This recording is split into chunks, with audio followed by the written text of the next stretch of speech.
Right, it says that we're live. There's a live a little symbol in the corner, so I'm guessing we're live. Right, well, this is simply going to be a discussion about flat Earth, religion, and just everything else of that. But it's not actually going to be a debate. It's not actually going to, well, hopefully, though. I suppose that most people that turn in are going to be looking for a dumpster fire. But let's hope that it doesn't turn into a dumpster fire, because as most people know on my sort of channel, I like to try and work out the reasons why people think the way they do. I may disagree with them, and I'll be honest, I will disagree with Nick quite a lot on this, but I want to know why, rather than just attacking the actual points and go, well, this can't be true because you're an idiot, or this can't be true because you're a flat earther. I want to know why, and try and work that through. So I've already said your name, but do you want to introduce yourself? Yeah, I am Nicodemus Kane. I have my own little YouTube channel. I started out as a gamer, trying to make my fame and fortune about talking about video games, and about four or 5 years ago, I got pummeled with the flat Earth to the point to where I had to stop and really question my life, and it led me to the Father. It led me to Yahweh, God. And from there, I became, I don't want to put this, I became a seeker of the truth.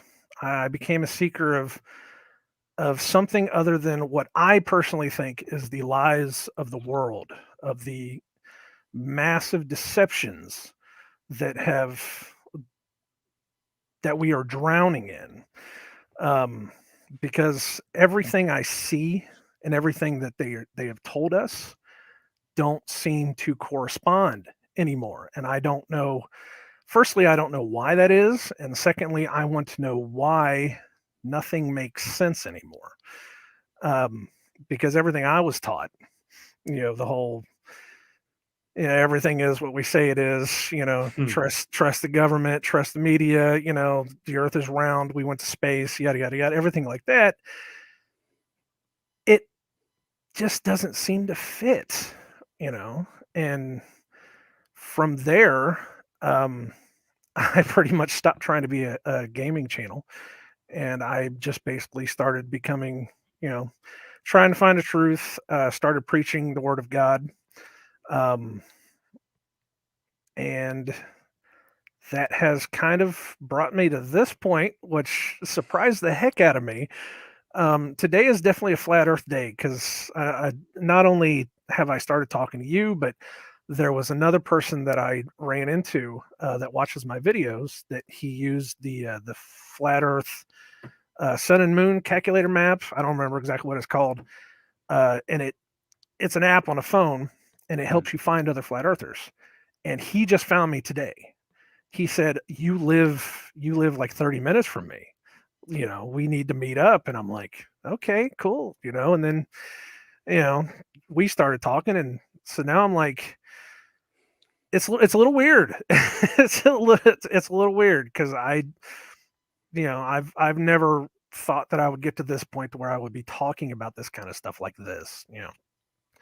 So, anyways, Yeah, I mean, the way that we met is obviously was through Facebook and doing the different posting on Facebook. I just generally threw out a post asking if people wanted to get in contact so that they could come onto the show to just have a discussion. Um, and lucky enough, Nick was able to respond, and he said he was interested, and very very quickly well, at least from my point of view, I think we kind of fell into I don't want to say mutual respect, but at least a mutual understanding, because we were able to talk quite easily and quite quickly, and able to set this up quite quickly. So it was interesting, and obviously most people that have known on my channel, I've talked to a flat earther. I used to actually be um, I used to work with one, so let me just leave it as that. So, and we used to have lots of discussions, but those discussions always turned into, well, a proper dumpster fire. I'll be honest with that one. I think that was because it was a little bit too raw with somebody that you necessarily know. So I would just want to try and rather than me dictating how this is going to go, I'd rather actually give you the channel, so to speak, so that if you have any sort of questions for me, or if you want to try and explain the whys and the hows you feel the way that you do at the moment, and we'll try and go one point at a time and see where we go from there. Well, the one thing I try to do more than anything else when I talk to people, and I haven't talked to very many online, but I have talked to people out in the world. We know the same things. We know where we came from. We know what the education did to us. Or the education system did to us. We know that they taught us that the earth is round, that there's this thing called gravity that holds us to the ground, that there is a moon that exists in the world that we landed on, that stars are out there. They're, little specks of light. The fact that we can see them is because they're gigantic, 20 million times bigger than anything we could ever comprehend, but they're millions and millions of miles away. And that the planets are these, balls of dust or gas or whatever the heck they say they are that are rolling around us at a certain thing and all that stuff. And we were all there. I grew up in Florida. I live in America for anybody that doesn't know. But I grew up in Florida, South Florida. And when you live in Florida, there are two things that happen every year. The first thing is you have an astronaut that comes to your school, goes class by class and talks to everybody. And you go outside every single time they launch a shuttle. I am 44, so I was a teenager, preteen through the space shuttle years.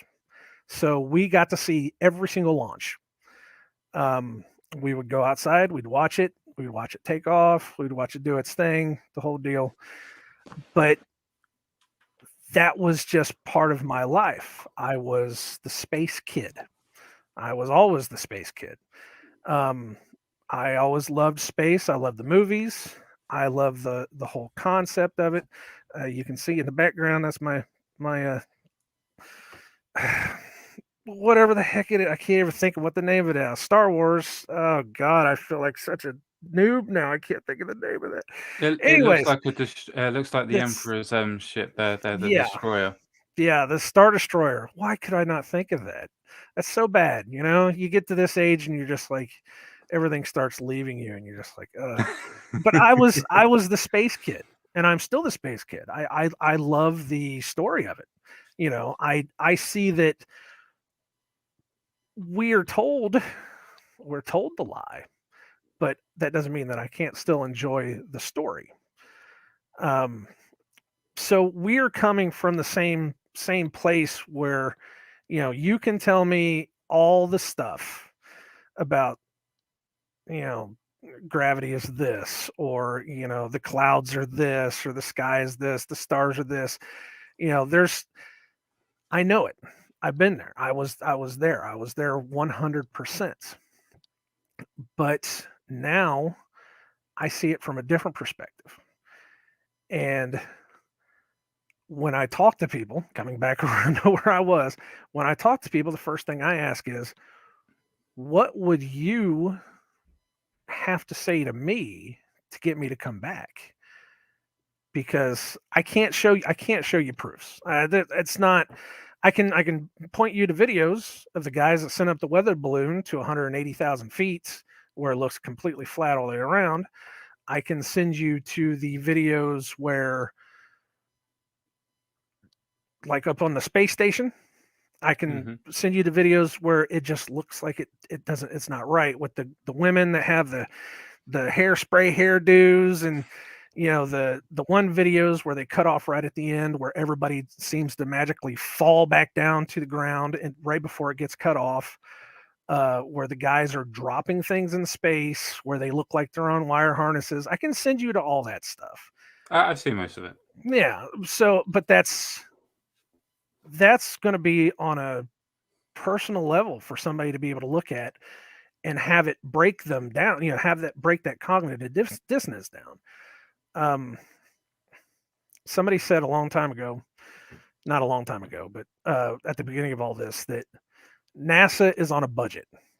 NASA gets money. They get 50 something $million a day from from us, in order to do this stuff.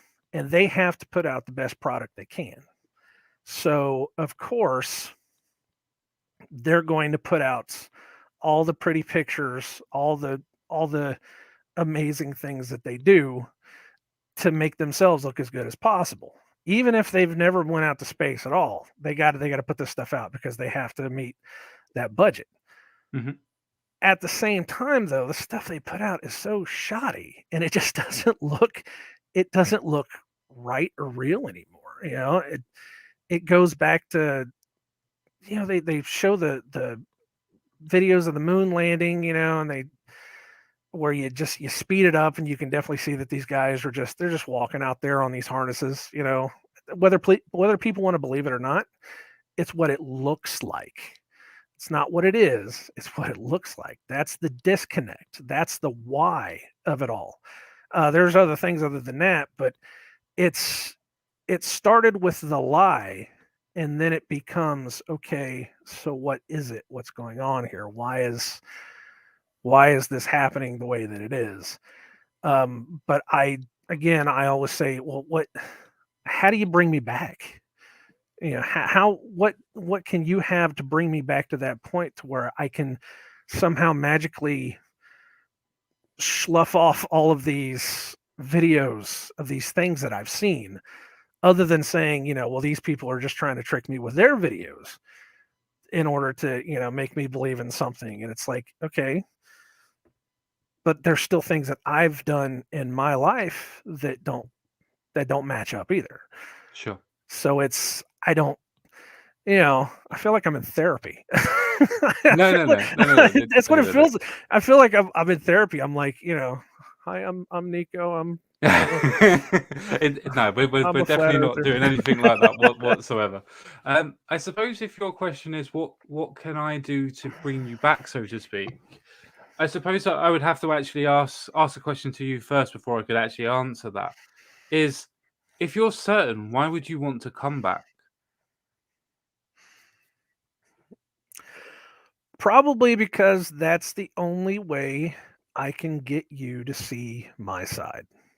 Because if you were to say, you know, you have this kind of evidence, Mhm. then I could turn around and say, well, on the flip side of that, I have this. Why does this not match this? Because I'm not trying to prove to you that the earth is flat. I'm trying to prove to you more than anything else that there is a lie. There's Mm. something going on there other than flat earth. And I don't I it doesn't have to be flat. It's just not what they say it is. The biggest problem, the problem that a lot of people bring up, is the size. What is it? 24,000 miles across is what it is, or something. I don't remember exactly what it is. Sure. Um, but the curve. I was just talking to my dad about this. He came over a couple weeks ago, and we have a flat Earth map on our Mhm. wall in our living room. And I just kind of started talking about it, and he doesn't really think I'm crazy, but he kind of thinks I'm crazy. But but I was telling him, I said, in order to make that ball, you've got the calculation where it starts curving down. It's that 8 inches per mile squared thing. Well, that's technically for a parabola, but yeah, it's not Well, for a circle. It's for a parabola. okay, well, okay. So what's the calculation for a ball, for a globe? What's the calculation for our globe? As I Because said to you at the beginning, I'm not a scientist, so I don't yeah, actually know what the thing is. But when people normally say the 8 miles per meter squared, or mhm, whatever it is, per it mile that's squared. yeah, it's generally talking about a parabola. So it's generally talking about a half circle. So when you have uh, your half compasses or your half protractors, where it was like that, that's a Mhm, parabola. So it's talking mhm. about how that would be, and obviously that doesn't make a circle. But that still have a circle, though, right? Yes, but half a circle isn't measuring the full circle. So Mm. if I was to do half a circle of, say, a crescent moon, that's Mhm. not the whole of the moon. Okay, so then where is the cutoff for the circle? Is it a half a circle? Is it like 45% of a circle? Is it 30 something percent of a circle? Because sooner or later that circle has to come back around. Now, if you can calculate this much of a parabola on one side, whatever you said, Sure. then it's got to be the same on the other side. So why is it different if it's half of a circle? Why would this calculation be any different than the bottom calculation? Why does it have to be that the whole circle has to equal one set calculation?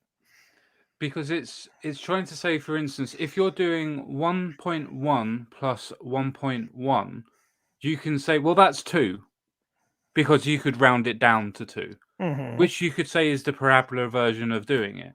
Where if you actually have 1 plus 1, that does equal 2. That Mm-hmm. is the correct answer. You're not rounding up, you're not rounding down. Right. And that's the difference. It's to do with the actual accuracy of the measurements. I see, but again, you're still just counting it's the curve of that. So whether the middle point of that curve is either above the equator or below the equator, where is it at? And what's that calculation for the Earth? Because Google and NASA say the closest thing I think it's something like 7.72 something. There's some big calculation thing, algebra stuff. I failed algebra. I don't know what the heck it is, but Sure. when you Google it, they say 8 inches per mile squared.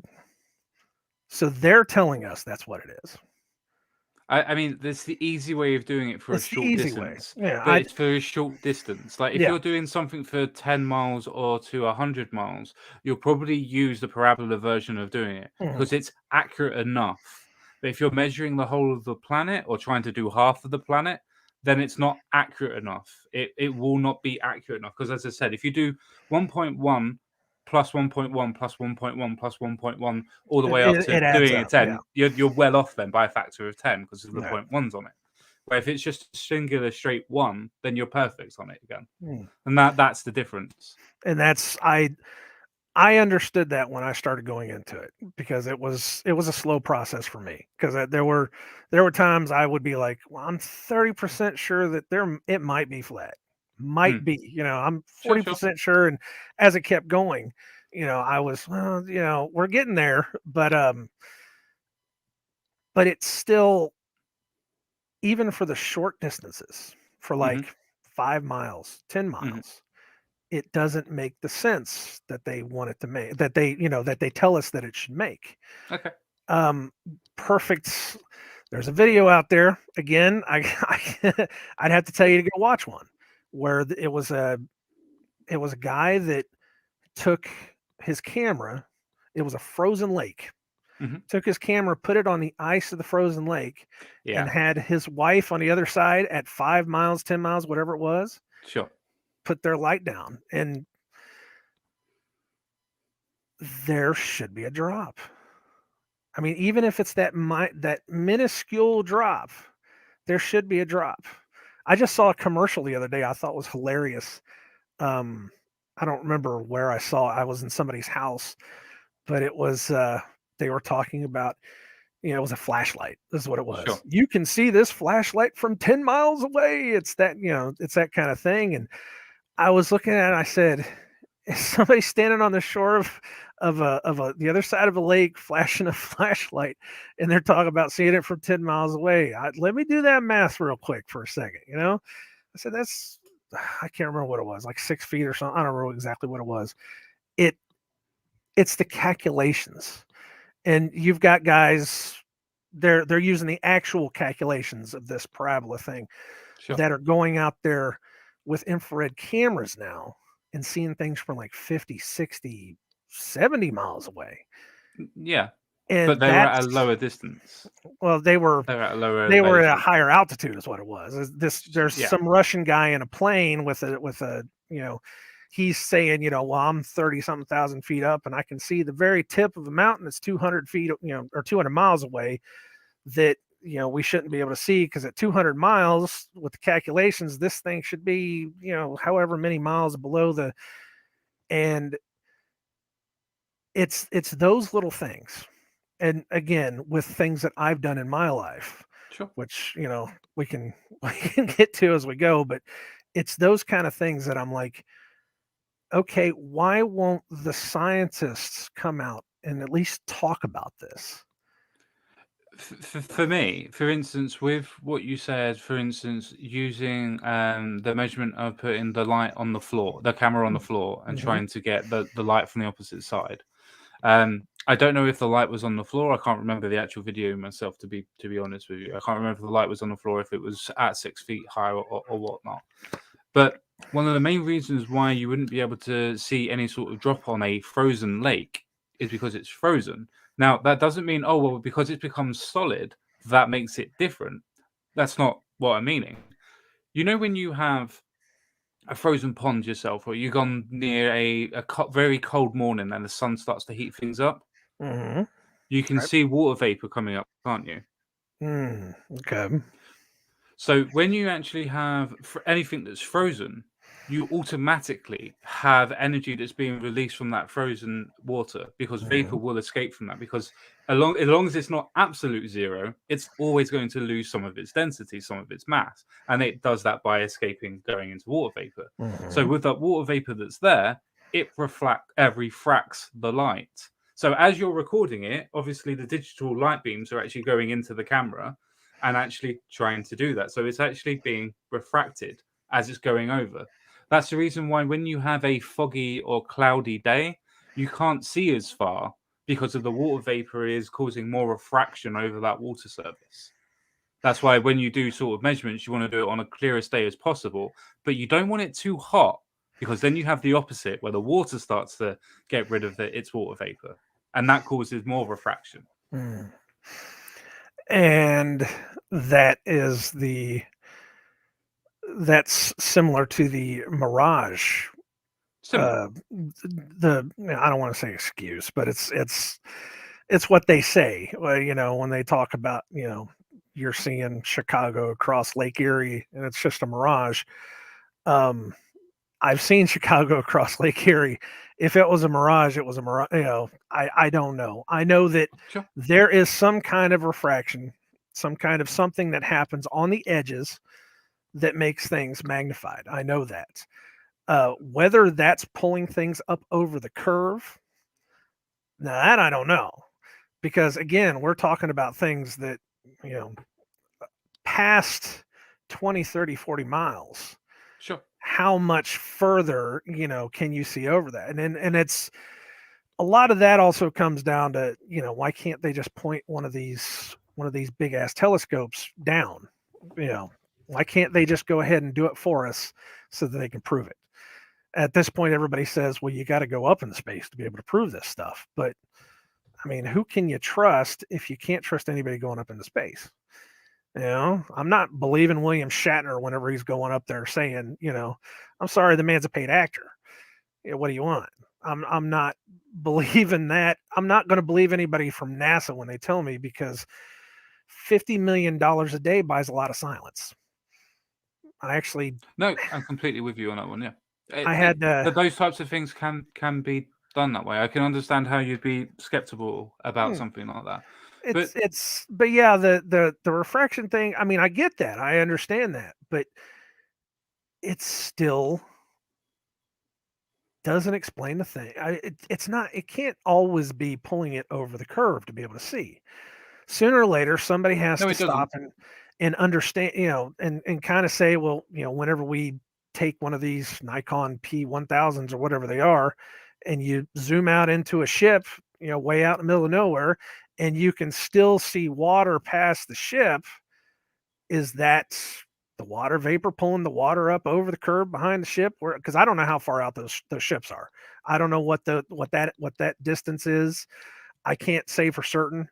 I know when I was growing up in Florida, we live we lived on Lake Okeechobee. You can look that up. It's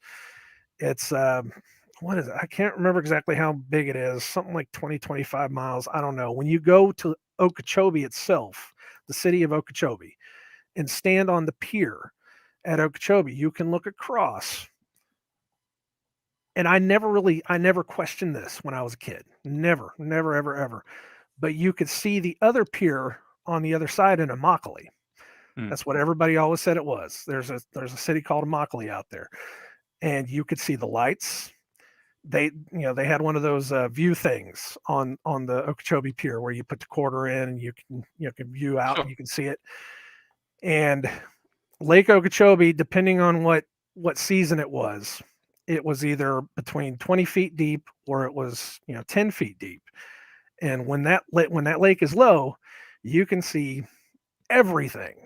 Just about. You could almost see, if it wasn't covered for trees, you could see the town of Clewiston, where I used to live, which is on the dead other side of the map. Mm-hmm. And it's those things that when people started saying, well, if you look and you can see lights from 10, 20 miles away, I started thinking, oh wait, that's what we used to do all the time. Similar to Fort Myers Beach is in Florida. It's on the west coast of Florida, faces out into the Gulf of Mexico. What is it? It's 2.5 miles away from Fort Myers Beach. From the pier is Sanibel Island. On Fort Myers Beach Pier, there are those same viewfinders that you can do. You can look over. You see Sanibel Island Beach. 2 miles, that's nothing. You're up, maybe 20, 30 feet on this pier. I'm not going to say that's, anything big. But when you look to the right of that, you can look way out and see another island called Pine.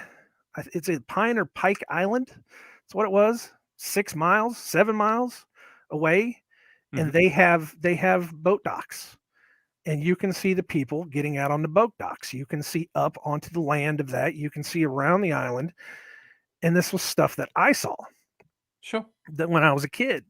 And it didn't register until somebody else pointed that out. And I kind of stopped and I said, that's a thing. That's, why is this a thing? Why, how is it now that, people are seeing this when before? For me, that would have to be with the point of elevation. Now, I suppose for yourself that you've actually seen the black swan for the flat Earth, have you? Black swan, the black swan image. So this image here. So where it says Bud Ball and the platform habitat, and you've seen this image that's considered the black swan, the defeater for the globe Earth. I have not seen that one. No, I'm sure I've seen other ones, but I have not seen that one. There's a lot of things I haven't seen. I mean, you can only spend so much time on the internet. No, completely and utterly agree with you. There are much more important things to do than sometimes doing stuff like this. I completely agree with you. Right. But if you have a look at the platforms, so you can see that this platform here is starting to be distorted. So that should not be as bent as it is, as it's can you see my mouse cursor? Yes, I can see your mouse. Yes. Right. Okay. So as you can see there, that on that corner bit there, that's starting to become distorted. That's supposed to be a metal ladder, basically. It's a crane. So why is it starting to almost look like it's curving? It could be heat vapor coming off the water. I can agree with that. Yeah. And so what does that? What would that cause? It looks like it's causing the image to distort. I can't tell if it's causing the image to rise or lower.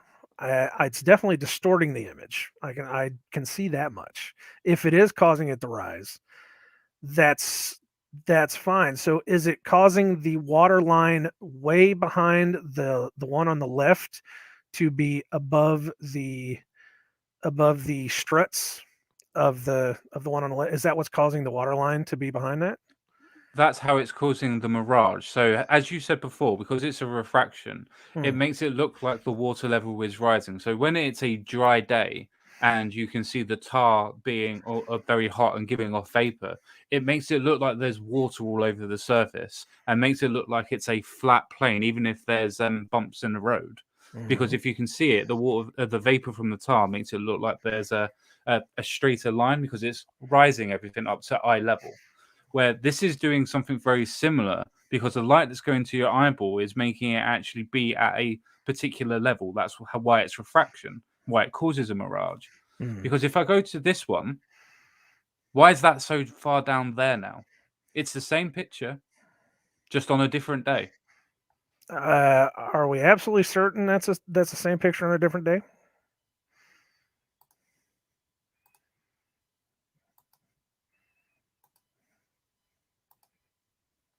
Do you think it's the same picture?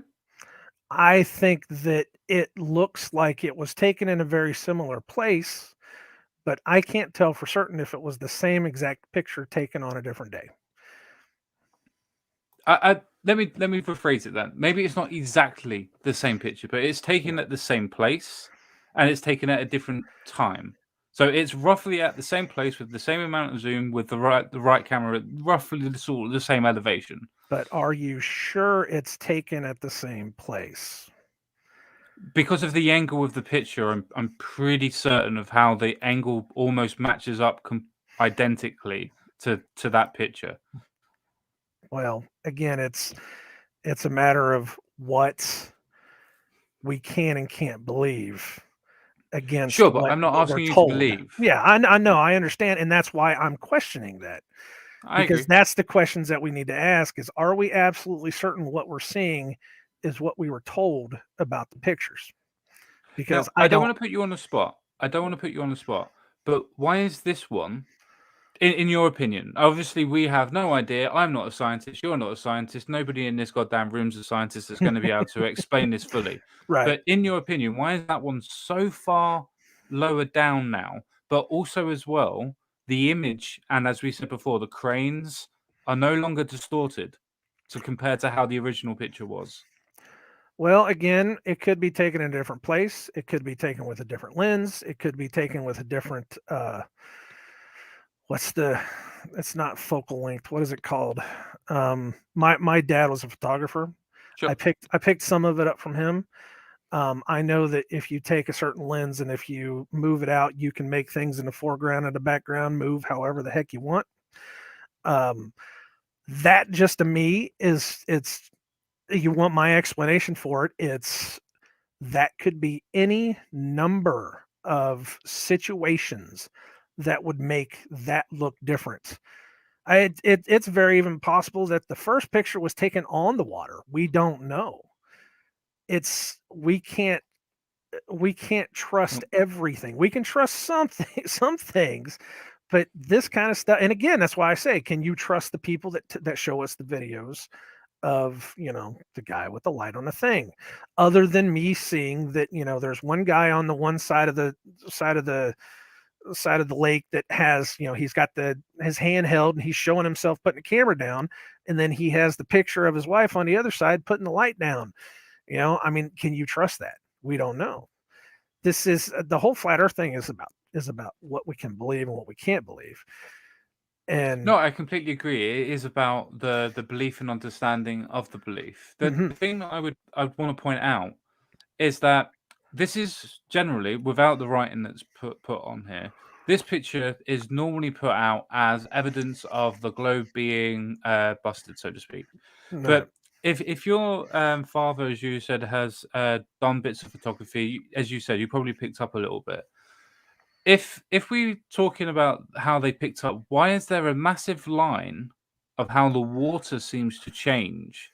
Now it looks, if you wanted to be a little bit melodramatic, it looks like the water is up onto the lens and then it flattens out, rather than it actually just being flat from all the way from the bottom. and this is why I don't trust every little picture that comes to me. This is why I don't trust, and I don't think I don't put out stuff like this. I will put out NASA images to show people that it doesn't look right. This kind of stuff I can't prove. I No, can't I prove or completely deny. agree. Yeah, I and so completely it's agree. I'm not going to be able to prove it either. I don't want yeah, to talk over or anything else like that. I'm just yeah. saying, as I said to you before off stream before we come live, Mm. I'm not going to prove anything Oh yeah, necessarily, I'm and not here to change anybody's mind. so to speak. It's just when we talk about this, and we can see the mirage artifacts, so the refraction artifacts in here, that we can see is the image, regardless of if the elevation's been distorted, Right. what you're actually taking a picture of or a video of is obviously distorted by how the actual image comes out. So let's not say that it's higher or lower.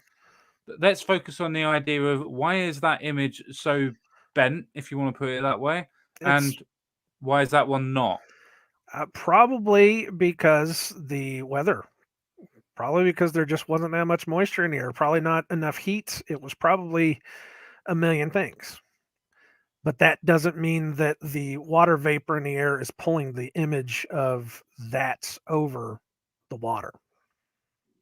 At least to me.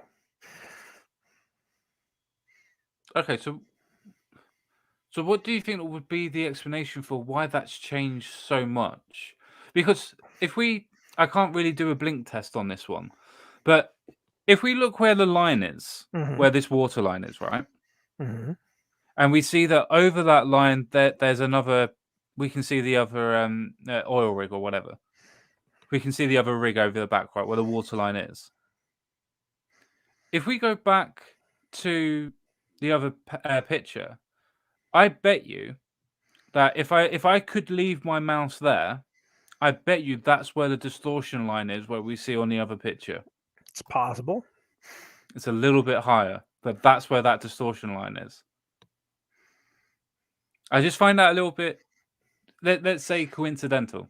Well, it's also when you look at the videos of the guys that will zoom in on the boats out on the water, Sure. you get that same kind of line in the front, because if you look at this one right now where the right platform is, there's Yeah. this little tiny thing, there's like a, I don't know what you want to call it, It the looks other like a two-person boat.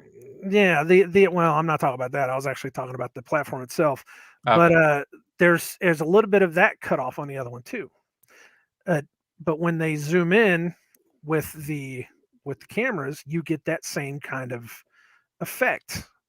Is that it's like the water line will come to a point, and then you can start seeing what's behind it. I don't know if that makes any sense at all. I know that I've seen it, and Kind of. I've seen the water line. I've seen that happen, and it's I don't know exactly how the perspective of it works. You know, there was something I heard a while back, and I haven't really heard it since. There could not only is there a distortion in the water vapor that causes things to come up and grow, there could also be something in it that causes things to push down as well. So I don't know what exactly you can do with that, because there's just a lot that we don't know. And we've been taught many things about it, but that doesn't mean that any of it's true. I need to zoom you up so I can see what you're doing here. There we Sorry. go. No, it's better.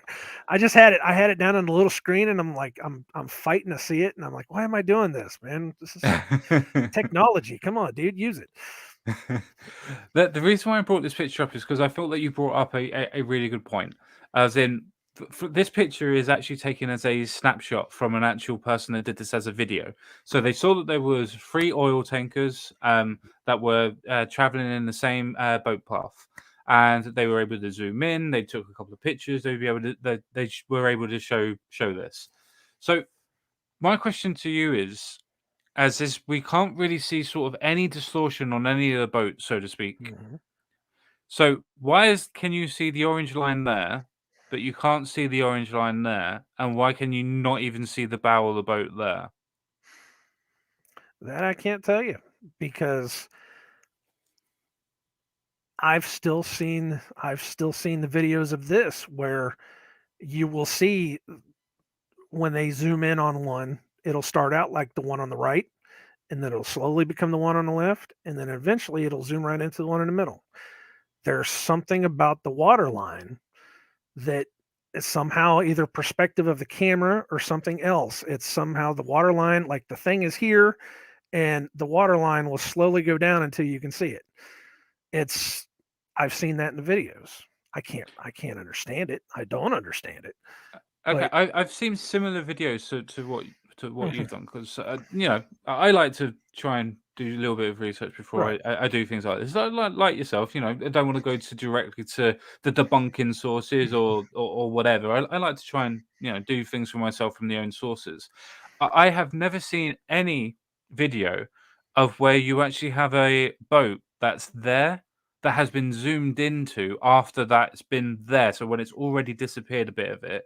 Now, I've seen it when you can't see a boat, and then you zoom in and you can see the boat look like this. Hmm. But I've never seen it when you've zoomed into a boat when it's already there and it end up being like that. I've never seen that. I wish I could remember where those videos are. I really do. I So many of those videos are so gone now, and I'm sure people are probably going to say, "Oh, he's lying now. He doesn't know anything he's talking about." No, I know I've seen him though, and it's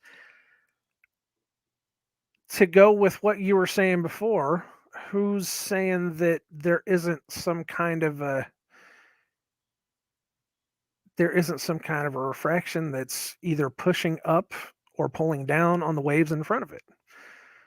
I Even mean, you could have something like looming or something like that. yeah, I'm Um, I understand what you're saying here. I get it. I've seen enough of these to know that you know maybe there's something going on there, but that by itself for me can't prove the curve because it's still not.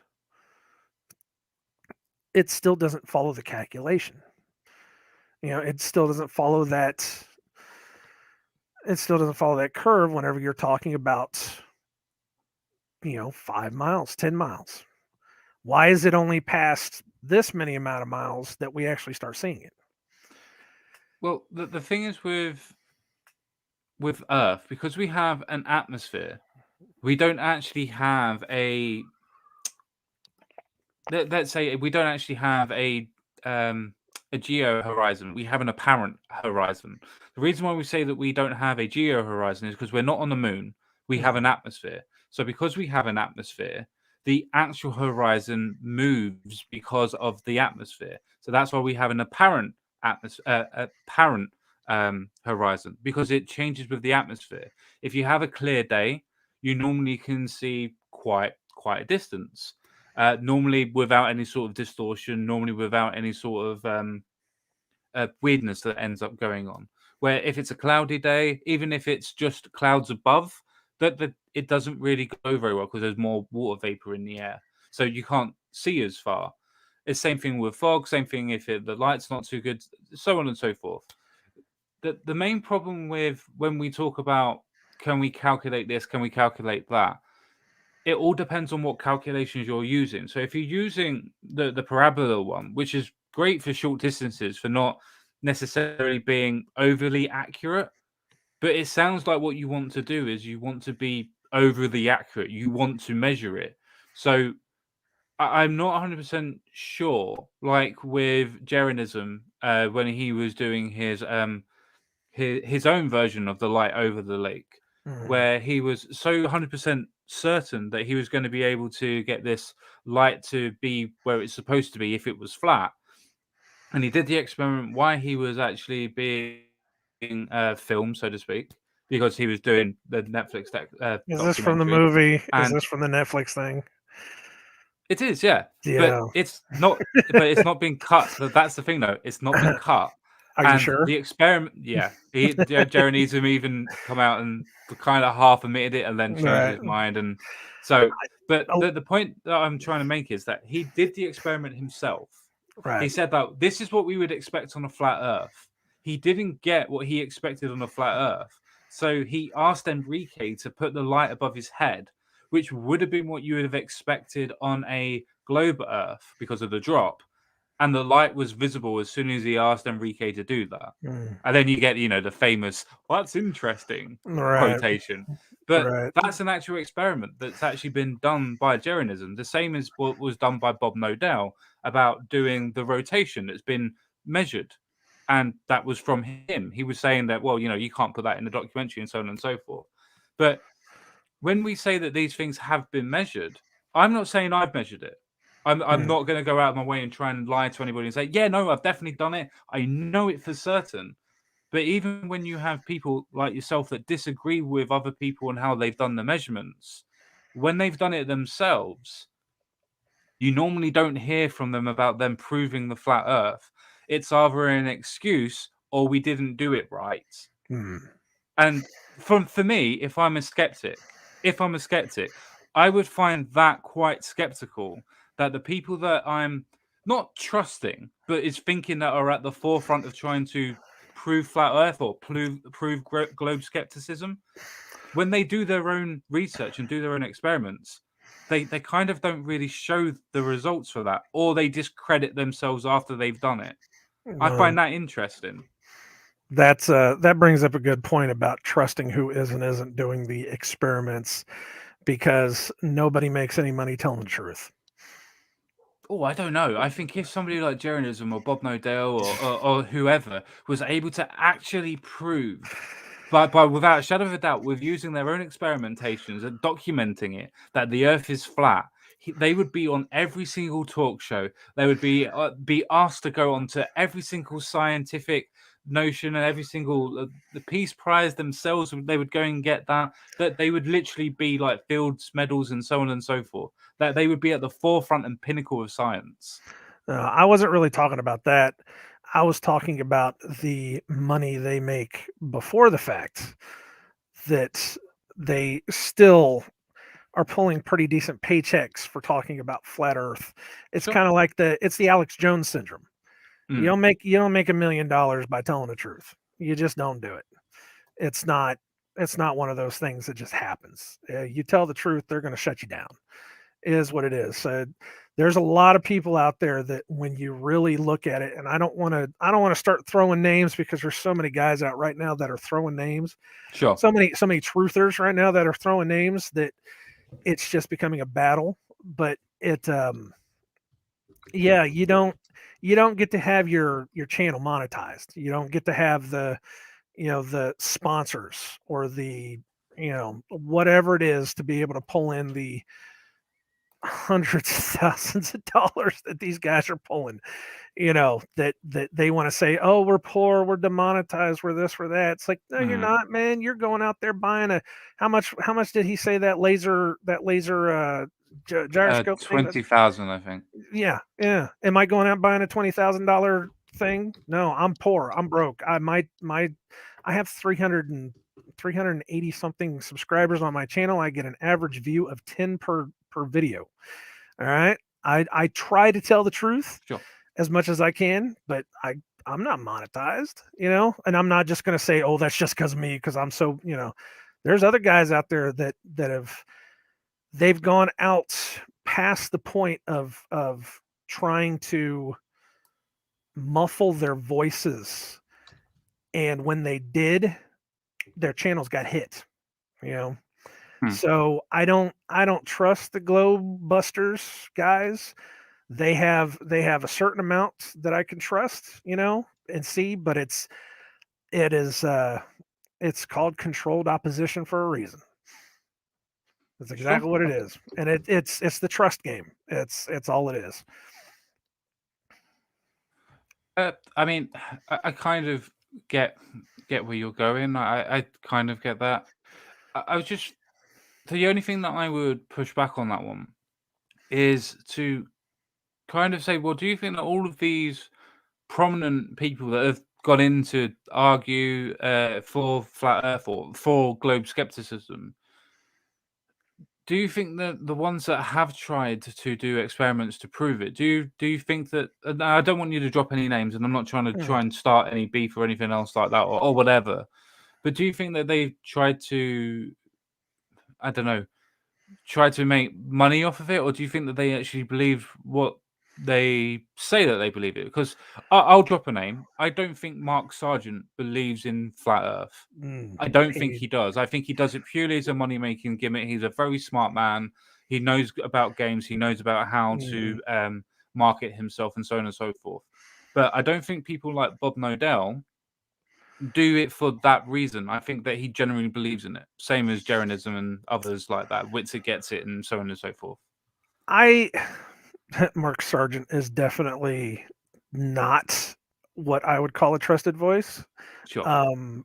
He was one of the ones that pulled me in, but then I really started listening to the things he said, and I was like, yeah, this sounds like something different now. And then he started doing commercials where he was, the what was it, the one Australian commercial where he was like, you could you don't have to be smart to do something or whatever, it's Yeah.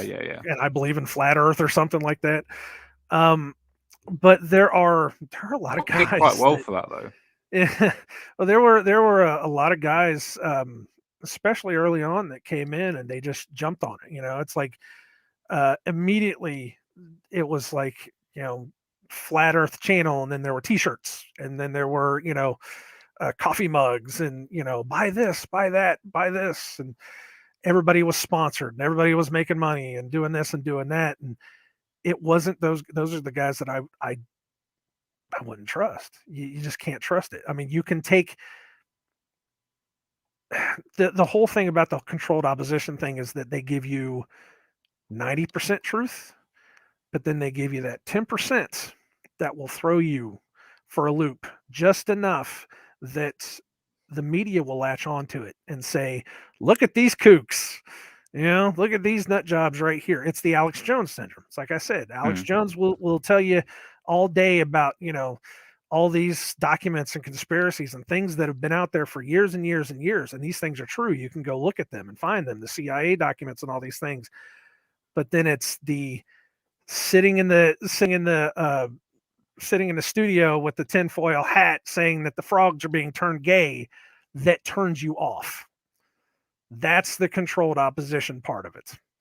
So I, ever since the very beginning, guys have been talking about shills in the flat earth movement.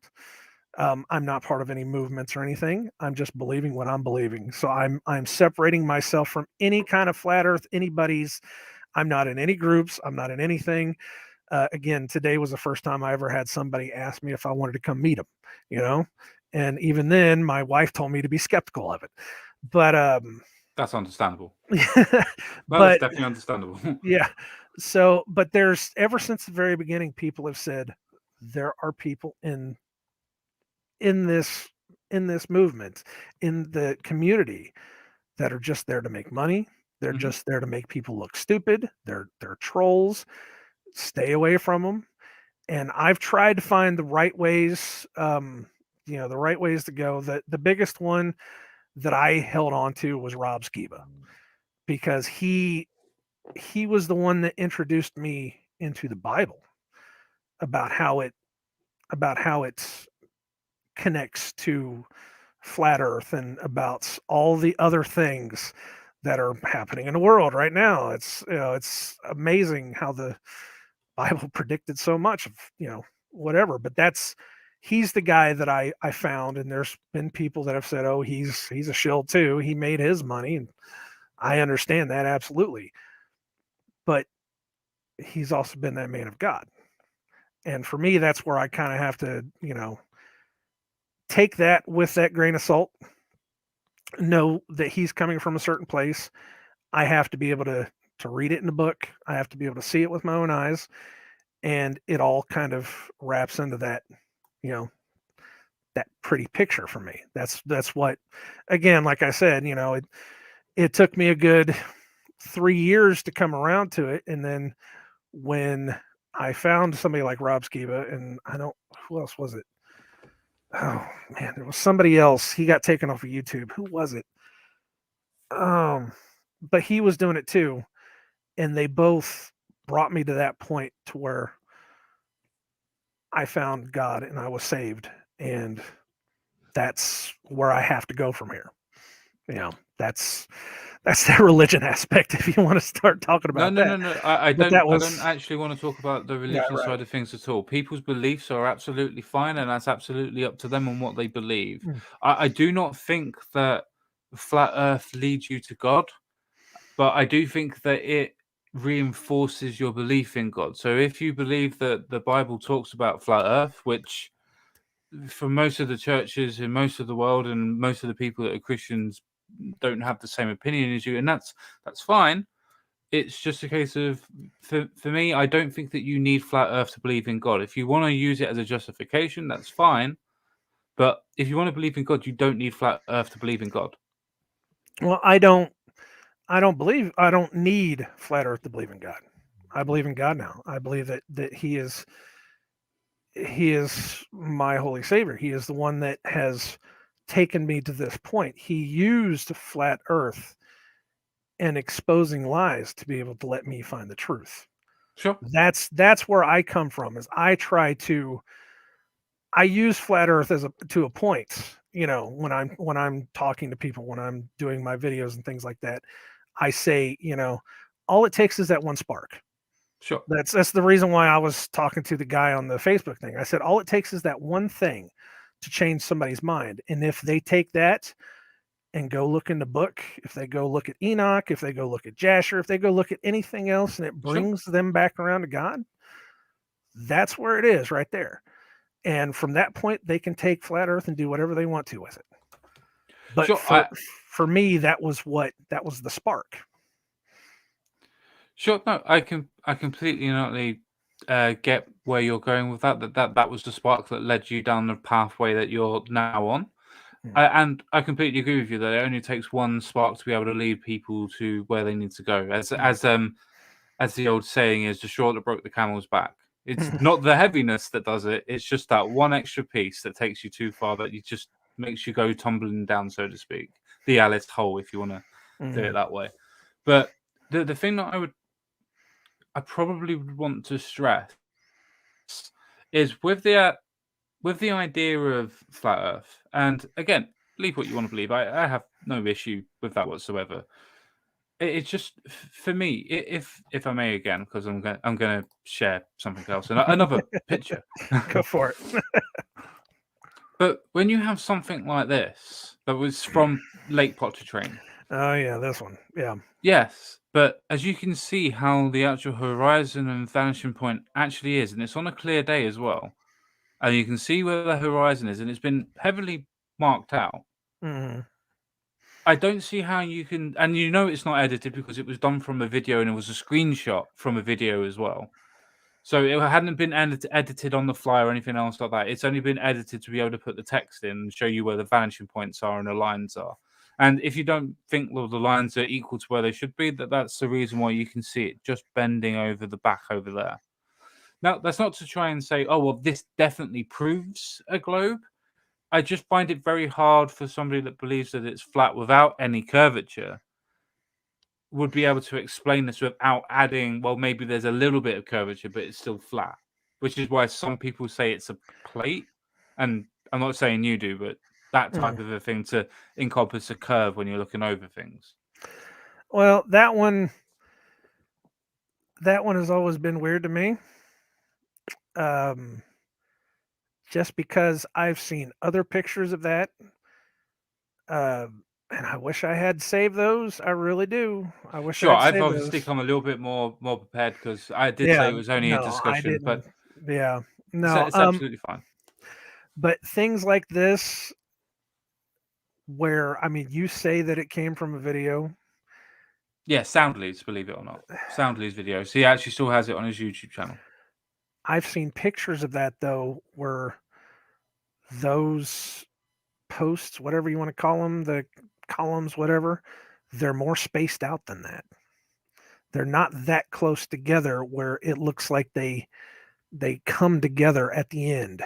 Now, I've seen pictures where they curve at the end, where they're, but they're not spaced so close together like that. So I have big problems with every image of this that I see, because I wonder why every picture of it looks different. Okay, no, that's completely not fair enough. Yeah, it comes down to the trust game. It comes down to what is going on there that I have to go see it for myself. That's the one thing, and I can't, I don't have the funds or the means I would love to go see these things for myself. I absolutely would, because if I could prove it for myself, I would totally do it. So this is from the LIGO. I'd call it a base. It's not actually base. It's basically measuring gravitational waves from out in the galaxy, and it's how we found out about black holes and so on and so forth. So this is actually coming out of its way to talk about the engineering. It's the actual LIGO aspect itself that you can actually go into and find out the engineering that goes with it as well. But because the arms are so long, the actual curvature of the Earth actually had to be a factor in how it was constructed because of how long it was. So because the gravitational waves have the arms actually have and they have something that shoots to the end of the arms and shoots back to be able to measure how the gravitational waves work. Again, I'm not a scientist. If you're not 100% sure, you can work this out and so on and so forth. But because of how that has to be done, it has to be a completely and utterly straight run, a straight line of how it goes in and comes back to do its measurements. That had to be completely straight. And because it's been engineered that way, because it's over 4 kilometers in length for each arm and going in different directions as well, it had to be engineered so it took the Earth's curvature into play. In actual fact, most bridges, especially suspension bridges, have to take into consideration the Earth's curve for where the base of a tower is to where the next tower is going to be for the suspension, so it can line up properly. So that has to be included in engineering as well. Now, I'm not just trying to throw, well, what about this? What about this? Explain this, explain that. But I'm trying to, as you said before, you wanted me to try and pull you back over to this side if you want to say that, and I'm trying. I'm trying. Well, again, you're not gonna. I know. I know. Who funds this? What do you mean? Who funds it? Who funds it?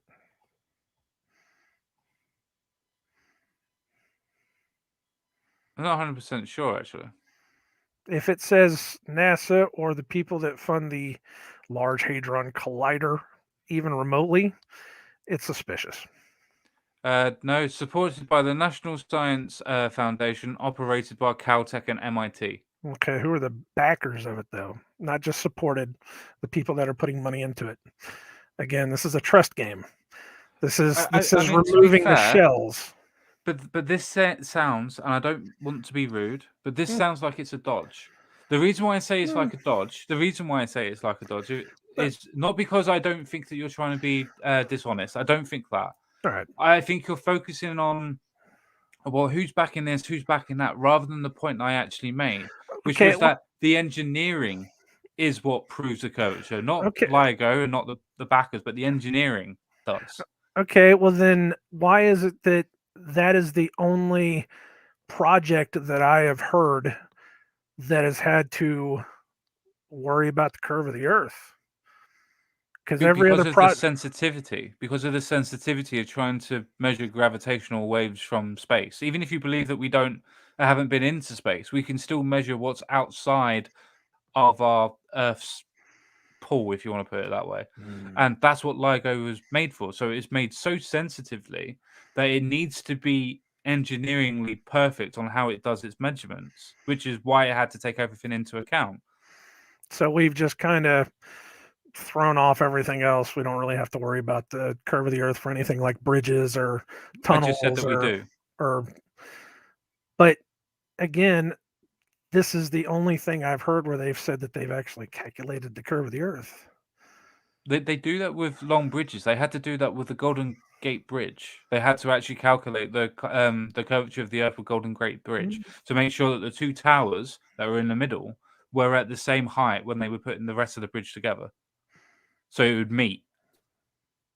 Because obviously they build bridges from one side to the other, so it has to be calculated absolutely perfectly and cannot be a millimeter off. Do we know that for certain? See, it's a lie game. It's Well, a no, lie because game. it's documented. It's documented from the media of the time how they've actually done it. So newspaper sources. It was documented for the Golden Gate Bridge, for instance. It was done in the schematics of the bridge. It was also done when they announced the bridge as well.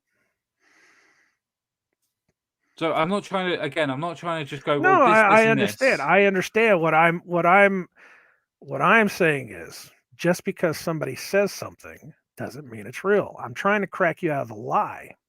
No, I get Not that. trying to disprove all this. I'm trying to, and this is something that I've had to tell other people, is that you don't have to believe a single word I say.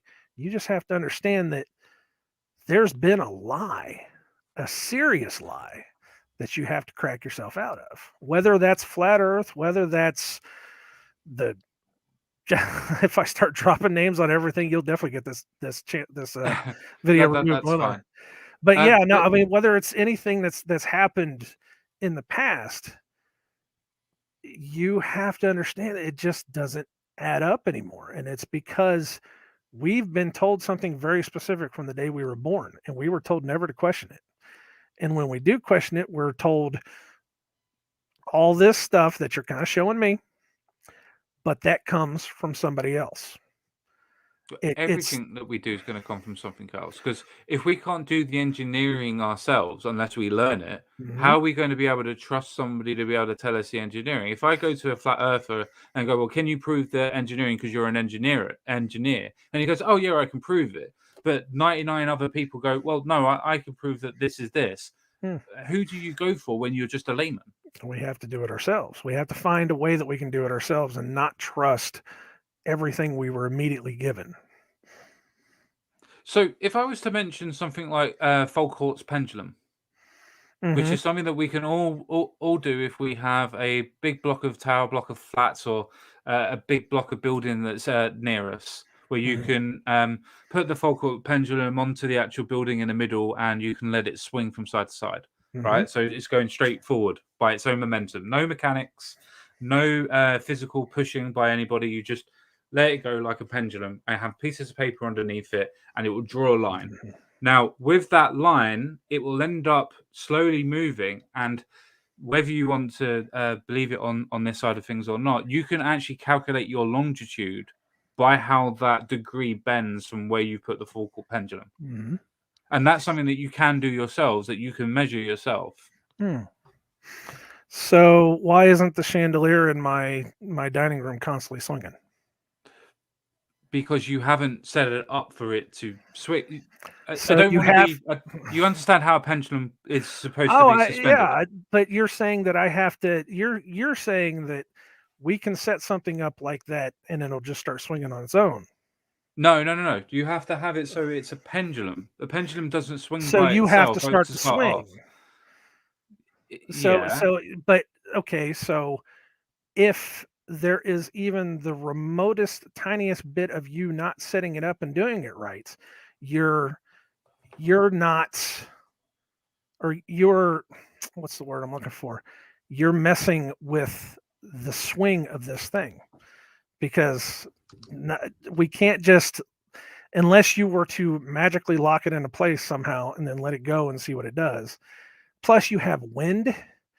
Plus, I mean, just inside a building. Well, yeah, inside a building. Have you ever seen one of these things where they're dead stopped? Have you seen the video where they talk to the guy in the museum that says that there's a machine inside that swings it around and he has to be the one that has to turn it on every day? Sure. Okay, so wait. So because you've seen that video and you're saying that you still don't believe in the efficacy of these things because you How would you start a pendulum? It's this guy says that he has to go in every day and he has to give it a little push. Yes, because you make it a dead stop. Because when it stops, when you're not there, you don't want the pendulum to go. Does that mean that when you put the pendulum back, does that mean that you're orientating how you're measuring everything, how it goes? Or So are you just starting things off like a car engine does when you turn a key? This is very similar to the laser gyroscope that dude had in that Netflix movie. Is that there was a machine inside the parts that, if there's a machine inside the part that has to help that thing move, you can't trust it. it's like there was a video from some people that came out where they were going out into a park, and this guy had a telescope. He had this big, huge $3,000 telescope, and supposedly he was taking pictures of Jupiter and Saturn and all this other kind of stuff. And he would hit a button and it would zoom in on a thing, go right to it, and it would pull up a picture of Saturn. And they asked him, they said, "Okay, is that an actual picture of it?" He said, "No, these are from NASA." Well, If it's if it's a if part of NASA the buy them, then he's technically correct. if it's a part of the machine, we can't. There's not a trust system there. If there's a machine at the top of these pendulums that are helping this thing swing, There's no machines. There's but no again, mechanism whatsoever. did you or did you not see the video of the guy that says that there's a machine in it and that he has to help move Yeah, it? but I'm not talking about that one. That one's the one in Oh, France, the okay, continuous all pendulum. right. I'm talking about the one that you can make yourself. Do you do you see the disconnect that's happening here? You're hitting cognitive dissonance, and I should have said at the very beginning that there was no way in the world I could ever break that cognitive dissonance within an hour or so. But that's what you're doing right now. Is you're not hearing what's going on. Is that you admitted there's a machine in one of these? Yes, in the Folkhort's pendulum that's in Paris, the Right. continuous one that's not actually used to measure to measure the Earth's actual Then longitude. That's what? just there as a show for and a museum piece Right. is controlled by a mechanism at the top to make it keep on going throughout the whole of the day. So once it's started, it can continuously start until it's stopped. But I was talking about an experiment that you can do yourself that is the actual Folkhort's pendulum, the original one, which is where you attach it to a building so that you can just have a normal pendulum with its own momentum that is after letting it go from a different height to be able to measure how the actual longitude is on the actual on a piece of paper. In which I have to set it up in a very specific way in order for it to work. Yes, like most experiments. Okay. Well, I don't know how in the world they can get away with calling the one in Paris a Folkhort's pendulum if it's got a machine and they actually know it's a machine in it. That's something somebody should write to somebody about, because that just sounds, man, that sounds greasy, man. Yeah, that one's not actually used to measure the longitude of the planet anymore. Well, then why do they have it? That Because doesn't make. it's there as a representation for when it was first made and But first done. people believe it. See, that's part of the lie, because people But it's believe a it. representation of when it was first made. Because Mm, now it's a museum piece. It's like trying to say, well, why does a dinosaur need to move in a museum with animatronics? It's like, well, it's to give an interpretation and representation of how a dinosaur we think would move. but it's all interpretation. Well, no, it's Just not all like, with the Folkhort's pendulum, it's not interpretation because we've had the experiment. We've done they've done the experiment. I'm not part of that. I'm not a scientist. But they've already done the experiment. They've been able to do it without the mechanism there. But because it's in a museum and it's now more of a show entertainment piece rather than a scientific piece, it's now gone to be able to use a mechanism so somebody doesn't have to keep on starting it all the time. That's but all. people still believe in that. Believe in what? What, the Folkhort's That's pendulum in probably Paris is real. doing it? Yeah, they probably still believe that that's real, because I don't know if the people there are telling them that it's not real or not. It's a trust game. But that doesn't take away the fact of the experiments that happened before that Well, if prove the that. experiment, I mean, if it's a real thing that happens, that's a real thing. I don't know. I've never done that experiment. I might even go start that now that you've said something about it, so that I can go ahead and see it. But it's like, it's the interpretation of it. It's like NASA's interpretations of everything that's out there in the world, or out there in the universe. Sorry, not in the world, in the universe. It's like the black hole pictures from several years back, where they had the article. They were talking to the woman that found it. I don't remember her name, and she said that the image they used was an interpretation of what it was, because the actual image that she had was two red dots on a screen.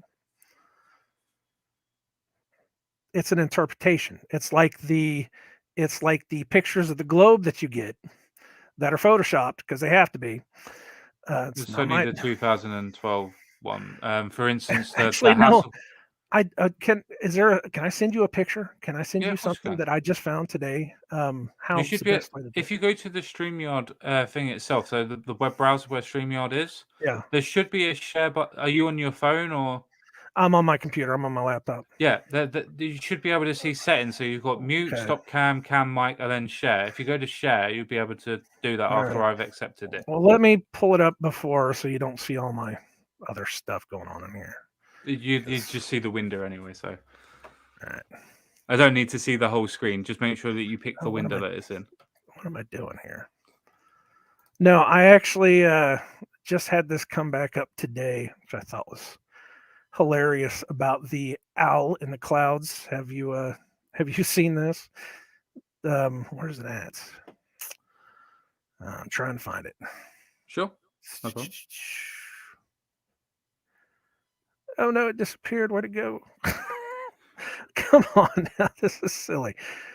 I guess I didn't. While you're looking for that, All I right. can quickly show you this, which is from the actual person who did this, a gentleman physicist. And if you watch Fight the Flat Earth, this is kind of what he shows quite a lot. And that's basically what it is. Today And we he'll get to go play with into Foucault's how he pendulum. made it and When so anyone on and asks me so why forth I'd want to with do that. this, I tell them, some men just want to watch the world turn. Where did I put the sound, for God's sake? Right, sound. That should play better now. Hello, YouTube. Last week, I asked you how you would figure out your distance from the North Pole if you were trapped inside and unable to see outside. Many of you came up with the idea of using Foucault's pendulum, which is exactly what I'm going to be using. For those of you unfamiliar with the concept, a Foucault pendulum is just a very long pendulum that's free to swing in any direction. You might be wondering what's so cool or interesting about something as mundane as a very long pendulum. Well, if you watch this pendulum swing long enough, you'll notice that the plane it's swinging in is actually rotating. To see this effect, you have to watch the pendulum for hours. You might be tempted to dismiss this as some kind of mistake, some kind of experimental contamination.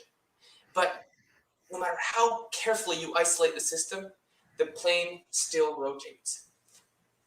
So what's happening? Many of you may have guessed that it isn't the plane of the pendulum that's rotating, but the Earth. The pendulum is actually doing its best to just keep swinging back and forth in a fixed plane. This rotation of the pendulum's plane, or precession, is actually a prediction of Newtonian mechanics. Using Newton's laws and some vector calculus, you can actually show that the speed and direction of the pendulum's rotation depends only on your latitude. So I don't want to go all the way through it. This is only a 5-minute thing anyway. It was just to cover why you were looking at it, and this is just to show you that the math is there.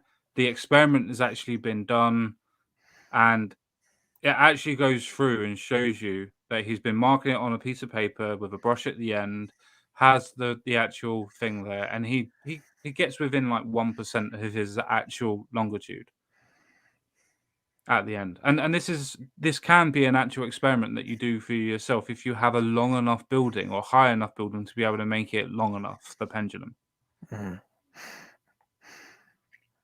Well, what if it's not the rotation? What if it's something else that we can't understand? Like what? I don't know. Magnetics. But we can understand magnetics. We understand magnetics very well. In actual fact, we actually understand magnetics more than we understand gravity. Okay, well, what if it's some kind of other energy thing that we don't understand?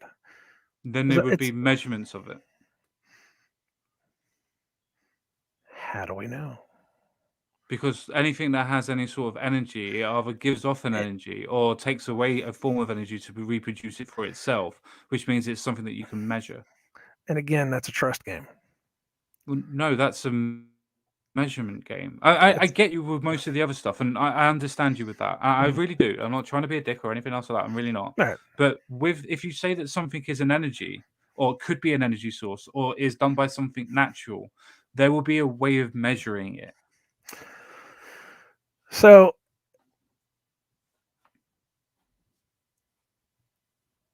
there's a lot to unpack there. Take your There's a time. lot to Take unpack your in time. my mind. No, it's a lot that, again, it becomes a trust game. It becomes an issue of, if they don't want us to know, then how would we know? In what It's aspect? Because it's there's like lots of amateur it's scientists. it's like, for example, it's like electric cars. You know, we've had electric cars since like the 1800s. Why is it only now that we're talking about them? Because Because now that they're the actually better mechanically than some of the petrol cars. Mechanically, they are slightly better than the actual petrol cars. what if it is because it was the oil tycoons that kept that secret? Because I they agree wanted with to you. That sell could be oil. a case. That could be a case. That could be a case for that. So That could be. so it becomes, what if all of these mathematicians and these people that can measure this energy, measure this mathematics, even though we can do it ourselves, what if there's something else on the back of that that we don't understand? But they do, but we can only measure so far to a point, but they know what it is. Well, that would be something like, say, say, for instance, when Stephen Hawking was first talking about the idea of black holes and the idea of, what do you call it, dark matter. When he actually come up with the theories, he was never alive to be able to get through to this substantiation that there was black matter. But his theories were able to get there and say, this is what you would be able to measure when we start measuring it. Now, don't get me wrong, Stephen Hawking's a massively intelligent guy, but if you have amateur scientists that are doing things like Folkhort's pendulum or something similar, and they're doing the measurements themselves, then surely there would be a way for them to be able to measure what may or may not be there. Because they're obviously trying to isolate all of their variables. Otherwise, if they didn't, they wouldn't be doing science very well. Well, again, that comes down to what we're taught about it and what is on the other end of it that we may not know because they're holding it back from us. We don't know. Now, I can agree with you that, yes, you're right. If there's somebody doing it, they can measure everything, but it's like, it's I use the argument of the English language. It's like the English language, whenever you really get down to it, it seems like it was meant to harm us more than it was to help us. It doesn't seem like it was naturally made through years and years and years of different languages coming together. There are words hidden inside of the English language that are just there to hurt. And, it's like this great big spell casting. So it's, what do we When you know? say hurt, do you mean as in to cause emotional pain, or what do you mean by hurt? Spell casting was exactly what I said. What it was. Okay. I get it now. That's fine. That gets into it. That gets into another different subject, though, doesn't it? Yeah. That gets into. I mean, when that's been something that I've kind of drifted off on, is, words within words, that when you pull out the words, and you can, the two Latin words together, when they make a certain word, and it's like, this Sure. is that. What's the best one is like politics. Poly is multiple. Ticks are a blood-sucking parasite. Multiple blood-sucking parasites. Governance mentis, governing the mind. So politics are in the governments. It's multiple blood-sucking ticks governing your mind. Sure, but say for instance that we change the word tics to mean something that somebody has from Tourette's. Does that now have the same power? That goes back to who gave that word the original power.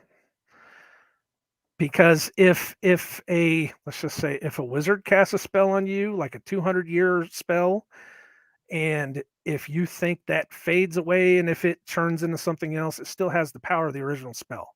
It's like symbols. The symbols that were made 2,000 years ago still mean what they meant 2,000 years ago, even though we may think, oh, it's just a plus sign or minus sign. It depends on what you are told that thing means now, and not what you were told it means then. Sure. How do you square or hold the idea of, as you put it, spellcasting with the idea of your faith? Because obviously, with the idea of faith, there is no. What do you mean there is no? Well, there is no spellcasting. Only God is allowed to use His ways to be able to do things, or His anointed.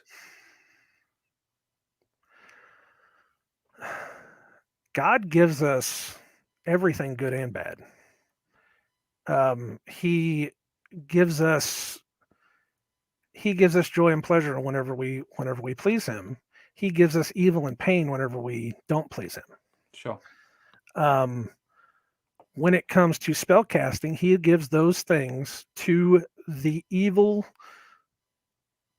ones, the spirits of darkness, whatever you want to call it, of this world, in order to use against us. And because we have gone against his word, against his trust, he has given them the power to be able to use this against us in the great deception that we are in now. Okay, I didn't want to take the religion aspect, but I'm really interested in this. Really interested in how this squares away. I kind of watched one video you had of some other guy that was on there that something about the atheism being bad. Sometimes people with religion, they just get so into one certain thing and they want to constantly feed you the stuff that they've been fed. Sure. But when you get down to reading the book and understanding it from a different perspective, it's like, no, it's, this is a completely different thing. Again, sure. Everything is different from what we're told. Everything, not just flat earth. It's just everything. No, I can get behind that. But the thing that I'm trying to put away in a box for myself, for my own understanding, it's from my own understanding. I understand where you're coming from, but from my interpretation of the Bible, God, and everything else like that. Again, coming from an atheist background, so I'm going to have a biasity there anyway, or biasness towards it anyway. Right. But I see a contradiction there. So when I hear what you just said about God gives evil the chance to be able to do the spellcasting and being able to produce that onto the good of the world, that implies to me that God is in control of the question of evil. So when you have that logical, I'm a benevolent God, I'm an all-loving God. Well, how can an all-loving God cast evil onto the planet and allow it? Where you're saying that he doesn't just allow it, he's actually actively letting them get away with using spellcasting because he allows that to happen. Because he gives it to them. He gives us the choice whether we will fall in with the evils or whether we will step away from it. Okay. We need to find the truth that it is this evil system that you either sell out into it or you go against it. You push against it. He wants the people that are pushing against it. He wants those that understand that it is the way it is, and he gives us power to be able to fight against that, to be able to hear the spells that are cast and to not have them hurt us. There is no weapon upon this world that can hurt me, because my Father has given me the truth and the ability to be able to fight that off. But for those that don't believe, there are so many times in the Bible where it says, for those that don't believe, they will have that. They will take that because they choose to believe in the lie. Sure. They choose to live in their unrighteousness. And if they choose to live in their unrighteousness, he will give them that. A lot of them will prosper for it. A lot of them will have wealth and power beyond their reckoning on this world. Sure. But my power, my wealth is in the next world, because I see past what is going on here. Okay, so if your wealth is in the next world, and I'm not going to do that. Well, if you're looking so far forward to it, why are you still here? That's not an argument at all. Yeah, because It's not an I argument cannot at all anyway. I cannot tempt my God. That's what he tells us. He says, you do not tempt your God. You do not push forward his timeline. He has a timeline for everything. You do not tempt your God. You let things happen because he is tempering you through this world to see how you will come out on the other side, because he wants tempered souls. He wants people that will fight through the fire and not just sell out into it or give up. So, do you believe in free will then? Mm. Like the Christian version, libertarian free will, He rather gives than it being the oh, what's the other one? Oh, I can't remember the other one where the God just dictated all and maintained everything. I can't remember what that's called. he gives us absolute free will, because Right. if he were to dictate the way that we live, he would not be any better than Satan. He would be So when you everything say, that so continue, well, sorry. no, he would be everything that Satan said that God was, because Satan came down and told us that God is going to be a specific way. He's going to take this from you. He's going to do this. He's going to do that. Not know those words. It's in the book. I can't. I'm not the kind of guy that can quote It's fine. passages. It's fine. I can give you the I'm general. not. I'm not, and I want everybody in the chat to understand that we're all human beings. Yeah, The belief is what is important, Yeah. justifying it, not quoting the correct scripture or not. no.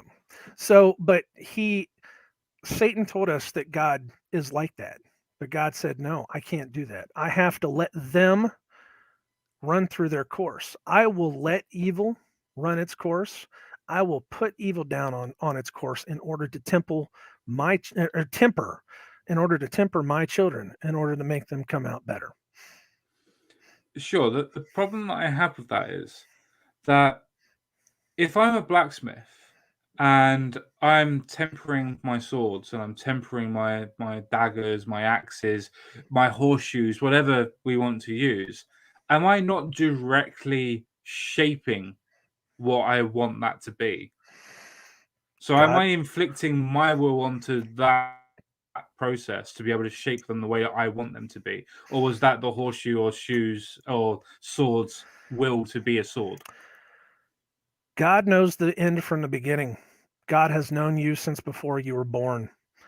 God knows that if he has to take you through the fire and temper you to that way, that's what he will do. He knows this. So the reason why I'm pushing a little bit is because you say that you have absolute free will, and that's fine. That's fine. But you can't. To me, the contradiction is that if you say you've got absolute free will, then God's not supposed to have, in the way that you've explained it, from my understanding, is not supposed to have any influence on what's going on. As in, he cannot shape you to go to a particular way. He can advise you. He can advise you like a father would to a son in a football game, for instance. But he can't go out and play and kick the ball for you. Where what you're suggesting to me with the temperance, as in tempering, is a case of he's physically shaping that aspect and physically shaping that soul. What if that advice that the parent gives to that kid playing football, what if that advice is the temperance? Because that kid playing football can either kick that goal in whenever he sees it right, or he can kick it a different way that his father told him not to and completely miss the goal. Sure, but he could also kick it completely different to how his father or the father in this instance told him to do it and find out that it works much better for him. Does that mean that he was right or the father was right? Okay.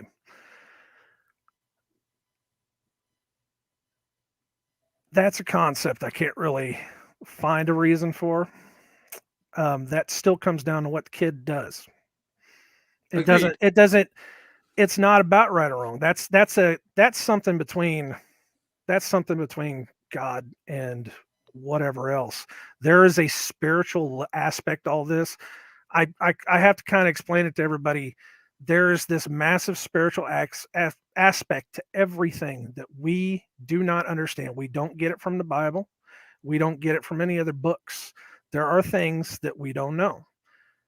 There are things that it says that we don't know. Sure. And when we get to that other side, we get to know. Right now, we don't Sure. get to know that. So we can't explain why he does things the way they do things. Only he knows. And No, I get that. I'm not trying to ask you to justify the way, the will, and the voice, so to speak. I'm not trying to ask you to justify those types of things. It's to go through, for me, your thought process of saying, well, God gives us this ultimate free will, which He may well do if he is indeed correct and true, then He may well do. Mhm. But for me, you cannot then say, well, He gives you free will, but He's also tempering you by shaping you. To me, that's a contradiction.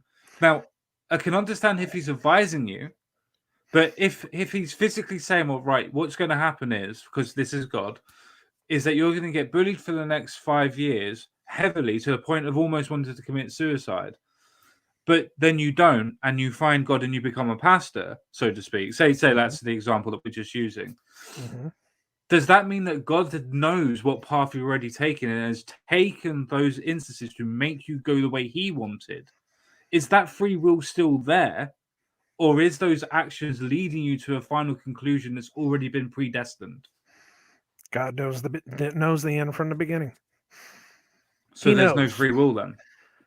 He knows. It doesn't mean that he's doing it or not. I still have I've gone through this several times on my own because I used to do some pretty bad things in my life before I got saved, and I regret them a lot. Sure. And I pray for the forgiveness for them and the whole deal. But they come back every now and then. Things come back. So I start thinking, why the same way you're thinking is you would pull me this far for what? Mhm. Is it so that I can understand that I have to keep doing this, or since I know that I'm saved, I don't have to worry about it because I know that your will is there. Mhm. And for me, just for me personally, I've come to the conclusion that it is on me. That it's completely on me. He gives you these. It's the book of Job is what it is. He gave Job the worst life in the world, but Yeah. Job kept his faith.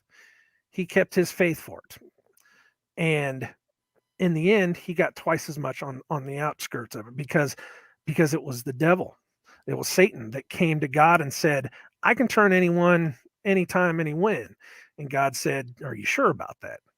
And that's what it was. Um, he gives us that ability to go out and do all the worst things possible. But he always says, "My patience is forever." It's like the um, my brain is so bad. It's like the prodigal son. It's like the prodigal son. The prodigal Right. son wanted to take his inheritance and go out and just be the worst kind of person in the world. And when he got to his absolute lowest point, he came back and his father said, "Welcome back," because he let his free will run. And when he found out that that was not where he needed to go, that was him being tempered through the worst things in the world, he came back. God is always there. God is always patient.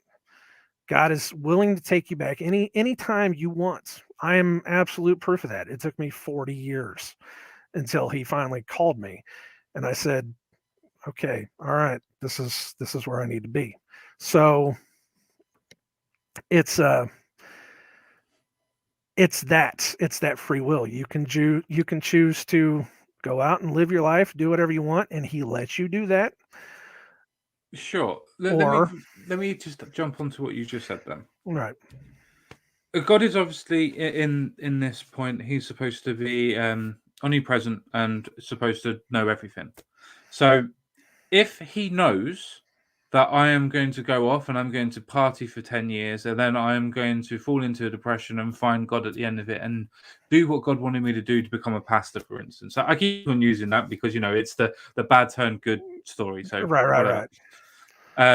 So if he knows that that's my destiny, those are my choices that I'm going to make, is that already predetermined? Even though those are my choices that I'm going to make, and he's let me make those choices, but he knows I'm going to make them. Is that actual free will, or is that knowing that you've already seen what's going to happen and you're just going to let that run out? If you know that a program is going to go red, amber, green for traffic lights and it's going to repeat it, you know when you can go. Does that mean you're already using your free will to go because of using your own knowledge to work it out? Or is it a case of the program's already there? Somebody explained it very, very well several years back, where they said it's like if you watch a movie and you decided, I'm going to watch the last 10 minutes of the movie, and then I'm going to go watch the beginning. And you know how the movie's going to end. Now, you're going to want to change the actors, but the actors aren't going to change. They're going to keep doing exactly what they do until they get the end. Now, whether God does anything in between to change those actors, he already knows the end, he already knows the end outcome. So it is your free will through that he lets it go. Now, that's on your side where you're saying, but he puts all these obstacles because he's steering you in a certain way. And I used to say that I used to believe in fate, because I'm one of those guys that things just constantly happen around me that I can't explain. I Sure. could be driving down the street and then randomly run into somebody I haven't seen for 10 years. Sure. And then it's just like, one of those things. And I used to be able to be really good at it. And I can believe in fates, but I also said, but I can steer it just a little bit. If I do a certain thing here, I do a certain thing there. The best one I have is I was working on the brakes on my car one time, and I didn't have the car cinched in right, and I pulled the brake too hard, and the whole car fell forward right in front of me. Missed my foot because I was sitting cross-legged on the ground. Missed my foot by like 2 inches. And I said, that could have gone any million of ways possible, but God kept that from me. At the time, I said that was my grandfather looking out for me, or my stepdad looking out for me. Sure. But I said, now I understand. God had to have that happen so that I will know that I have to be careful. So that from this point on, I will understand, I will be able to, all those bad things I told you about that I did in my life, he let me do that so that I could have that, background to know not what to go back to. Because that was my free will to be as bad as possible. And now that I am here, I am doing his will, because when I was saved, he gave me a new heart. He gave me a new mind. He put his word in my mind. He put his will into my mind and my heart now, so that I can carry out what he needs me to do instead of what I want to do. Sure. Does that make sense? I mean, no, I get it. I do get it. I mean, that's the thing that I would jump onto. The thing that I would jump onto is a case of, okay, I get that. Once you've done the bad and you've now gone to God, you're, in essence, I know you're not saying that, but you're a different person physically and spiritually. I get that.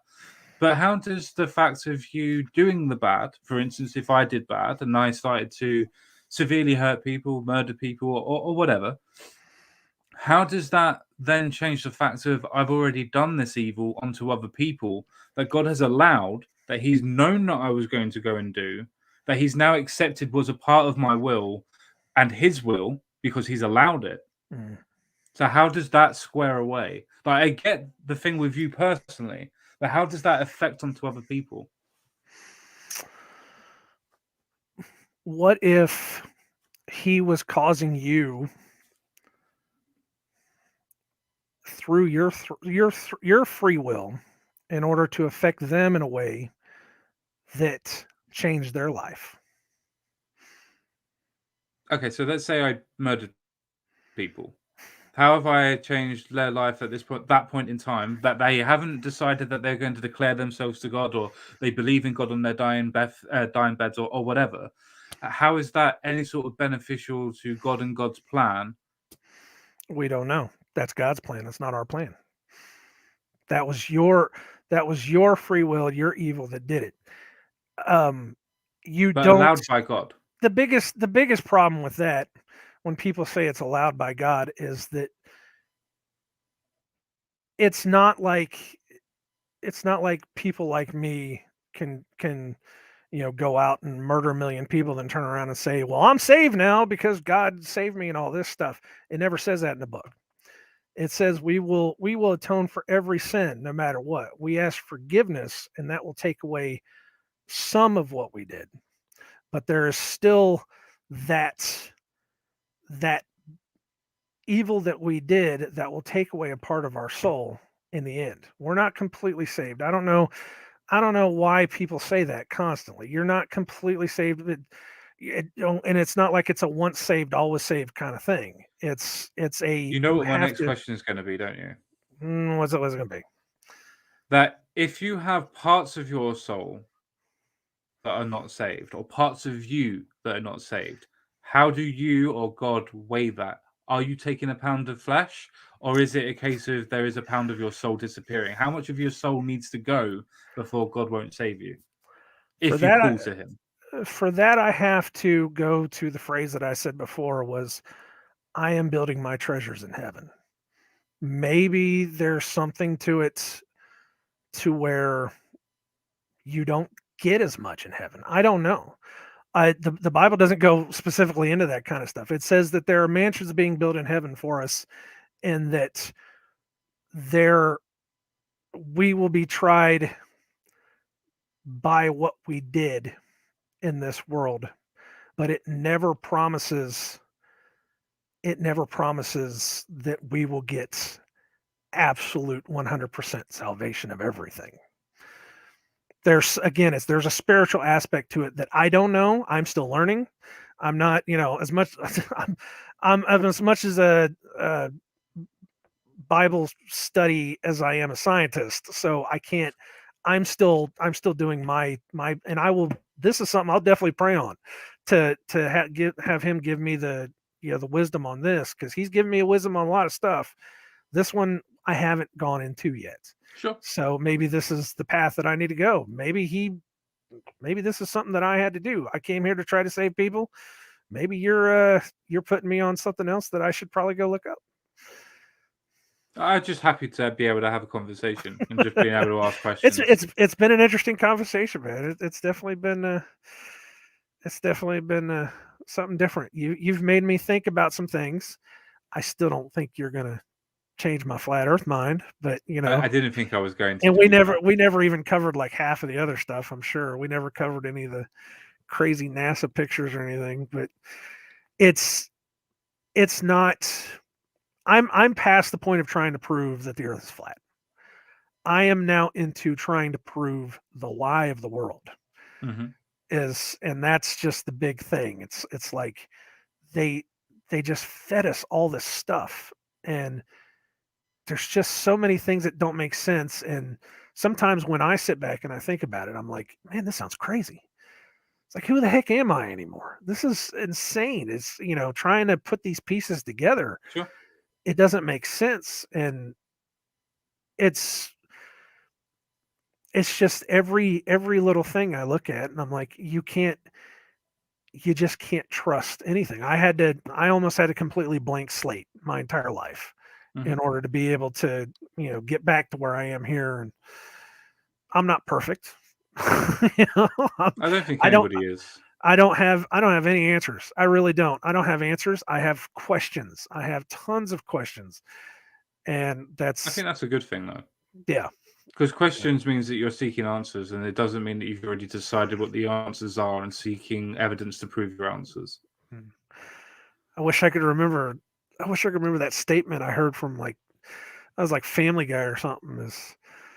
It was something like somebody asked a politician a question. It's like, that's a good question.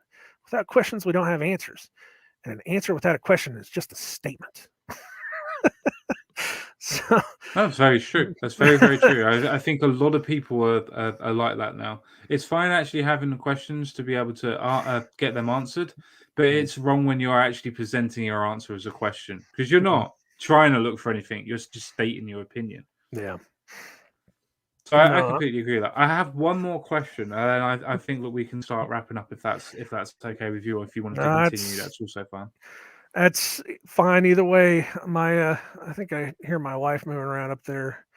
She's sick, so she's been sleeping all day. So Sure. yeah. Yeah.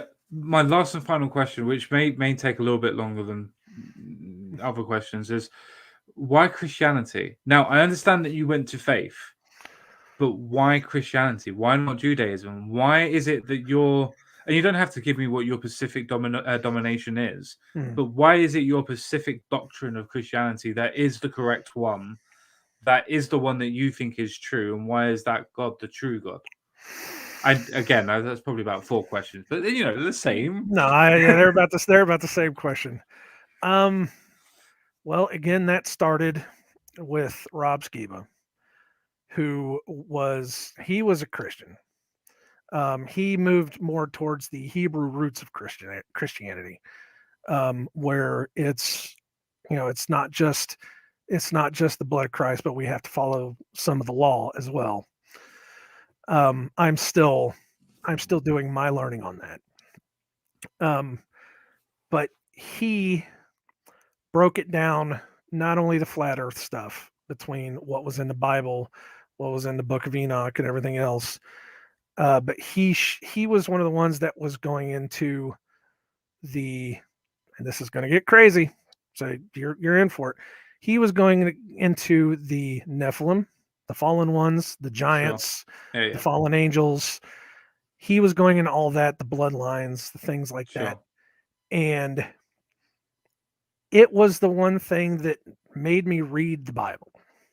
Sure. In order to see. And there was not much else that I was hearing that was talking about that stuff. The closest thing, there's some Hindu books that talk about different wars in the world, airships and nuclear bombs and mutated people, interesting things that could lead to things like the elephant with the 6 arms and whatever, things Sure, like sure. that. There were, because I started very, very quickly, just to not to correct you's sake, Right. but just so information is correct, is that they actually did hybrids, and it was the gods that created the animal hybrids that took them up into the sky to create the hybrids between the animals and the humans. For who was that? That was for the Indian.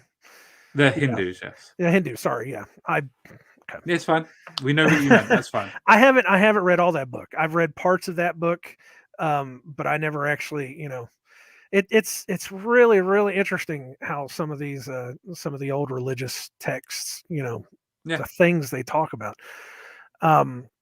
But it led me to where, I started reading the Bible. I started seeing how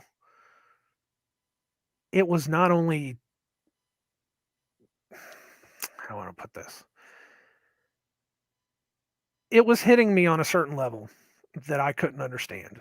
For a long time, I was atheist, maybe atheist agnostic at best. I wanted to believe in something, but there was just nothing there for me. I used to use the Bible, and I say this a lot. I used to use the Bible, the passages in the Bible, to be able to argue with Christians, is to say, what is this? What is that? Why does this say this? But it's because of the things that I didn't see was what turned me, was that, you talk about giants in the world and you go out and you see that there were newspaper articles about giants. People are finding these giant skeletons. They're talking about these different weird things that kind of match what it was saying.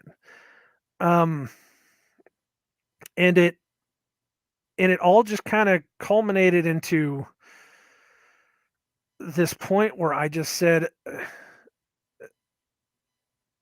this is the true word, because it came to me. However you want to say, divine faith, that just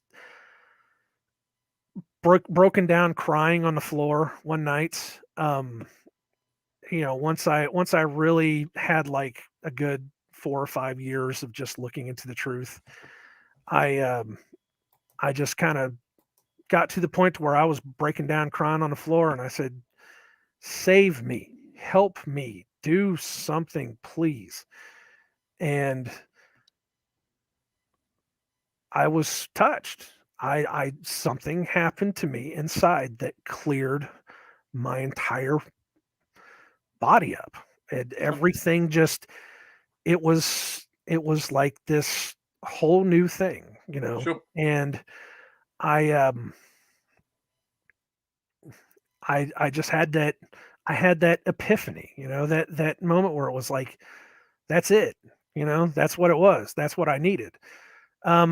I had somebody actually argue with me one time before where they said that, well, what if that was just all in your head?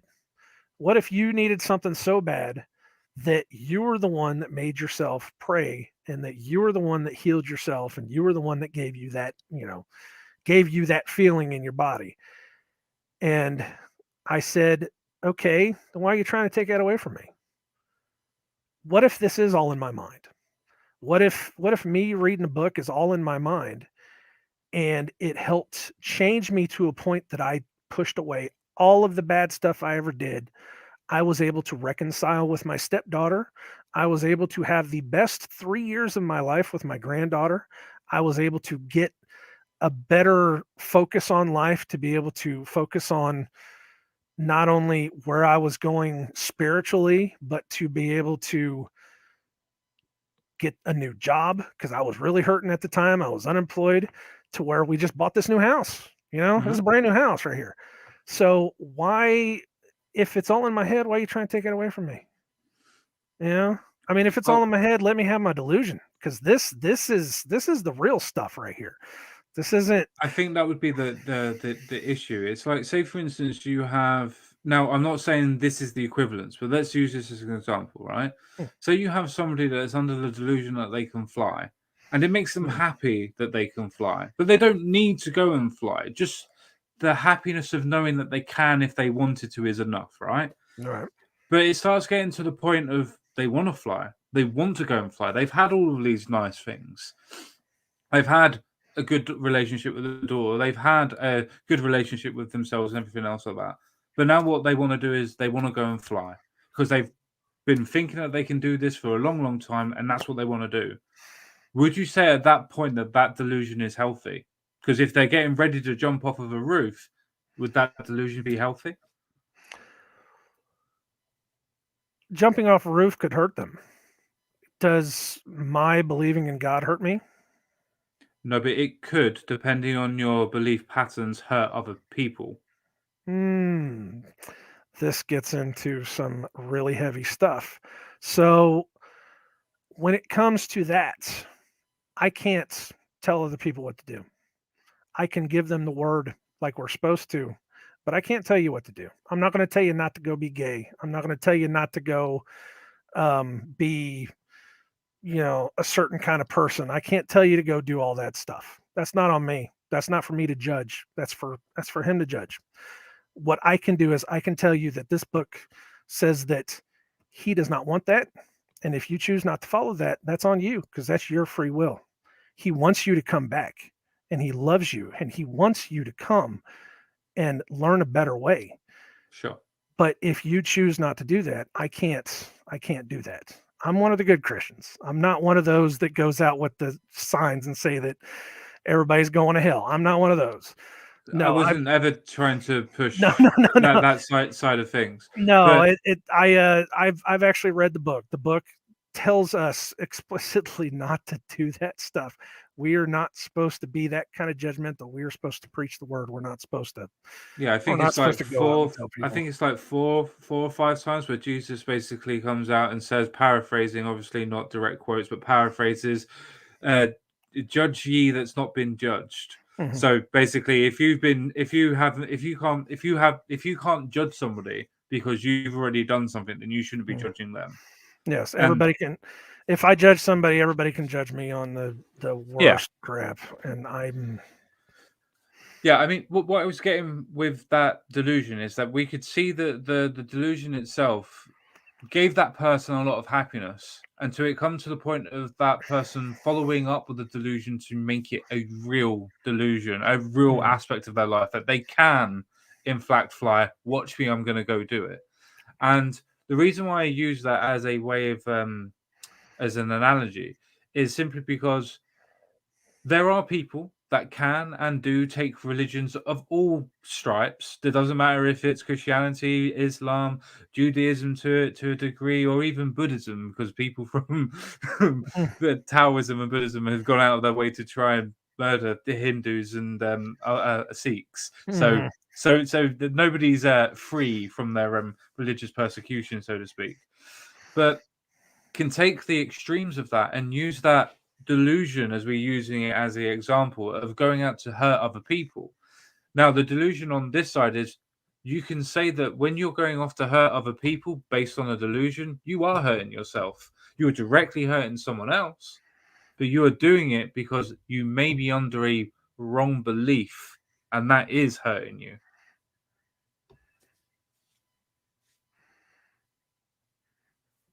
And that's your opinion that I'm under a wrong belief. No. My opinion wasn't that you're under a wrong belief. That wasn't my opinion. They were saying that if we can accept that the analogy to this is a delusion, if we can accept the analogy, it's not a direct comparison, and I'm not saying it is, and I don't want you to even admit to the point of religion is a delusion of any description. I don't want you to do that. That's not what I'm trying to get you to admit to or whatever. It's to try and say that if we can admit that a delusion that is as obvious as if I go and fly, I'm going to die, and say that, well, that's obviously a bad delusion. The statement that you made beforehand saying, well, if a delusion is helping me, then how can that be a bad thing? Well, the delusion up to that point for that person was I can fly like a Superman, and has turned his life around.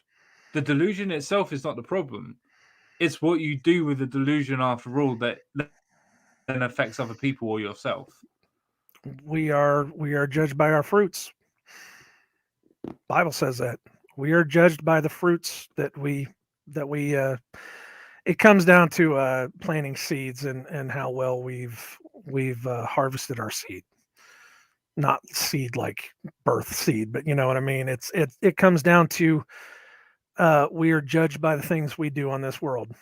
And there are a lot of Christians that have done a lot of bad things in the name of their God that have given everybody a bad name. Even worse, there has been a deception inside of Christianity that has turned the faith into something way evil. And most people and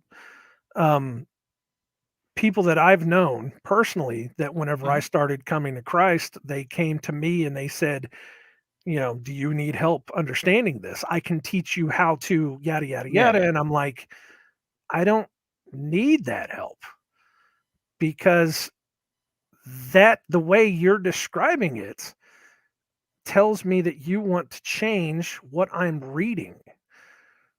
It's that even Christ said whenever he was in the world that there is already a manipulation of the word in the world.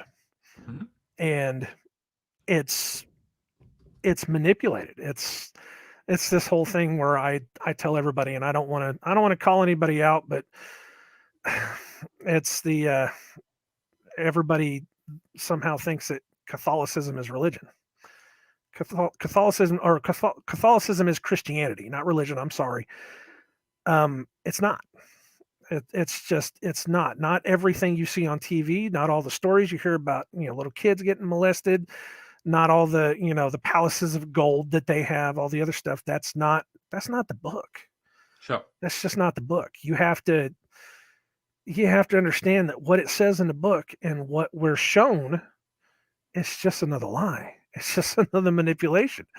Sure. It's just another, you know, it's the whole premise of, like I said, it's just everything. It's that trust game. Could I give you another analogy that I actually think is a hell of a lot better than the flying one? actually works in a bit better, and maybe I would be able to get my point across a bit easier. The analogy I would like to use is the analogy of believing in ghosts. So overall, that sounds like it's nothing. It's nothing really important. It's a belief, isn't it? You could believe in ghosts. They may be real. They may not be real. Could be demons. Exactly. It could be literally anything. Any sort of Anything, theory, yes. any sort of demonology. It could literally be anything, right? So, say for instance, you have a passing sort of view where you believe in this, so you're happy. You start watching a bit of YouTube videos. It takes about 3 or 4 years to get down this line where you're starting to think, well, I might go off and quit my job, and I might decide that I'm going to start doing some investigations. I want to prove it because everybody's telling me that they don't exist. So I want to go and prove it to them. So I'm going to quit my 50 to 100k a year job to go and do this. I've got everything needed. I've got my gang together. I've got everything sorted out. I start getting to the point of, well, now I'm doing these investigations. I'm now another 5 years down the line where I've done these investigations. I've got bits and pieces that I believe is true, but my wife doesn't believe is true, and I'm not making any money off of it anymore, and she's left me.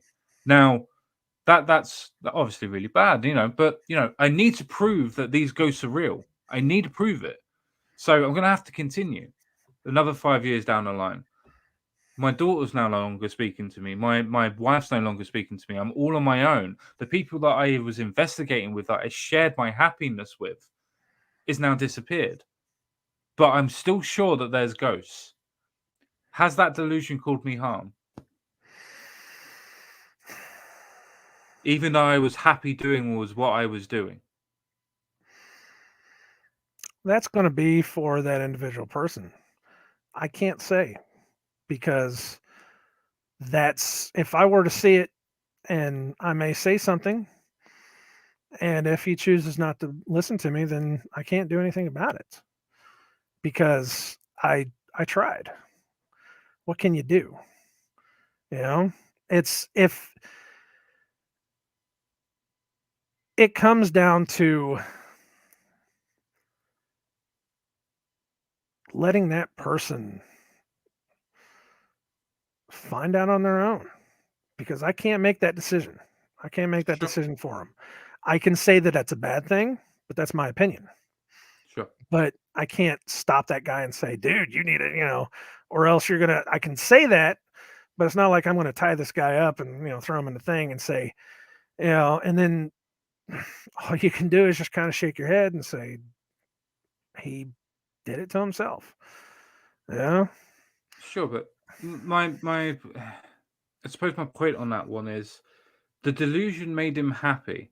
He was happy with what he was doing.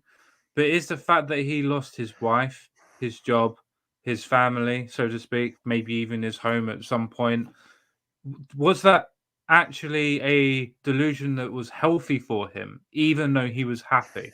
I can't make that decision. That is going to be on him. For me personally,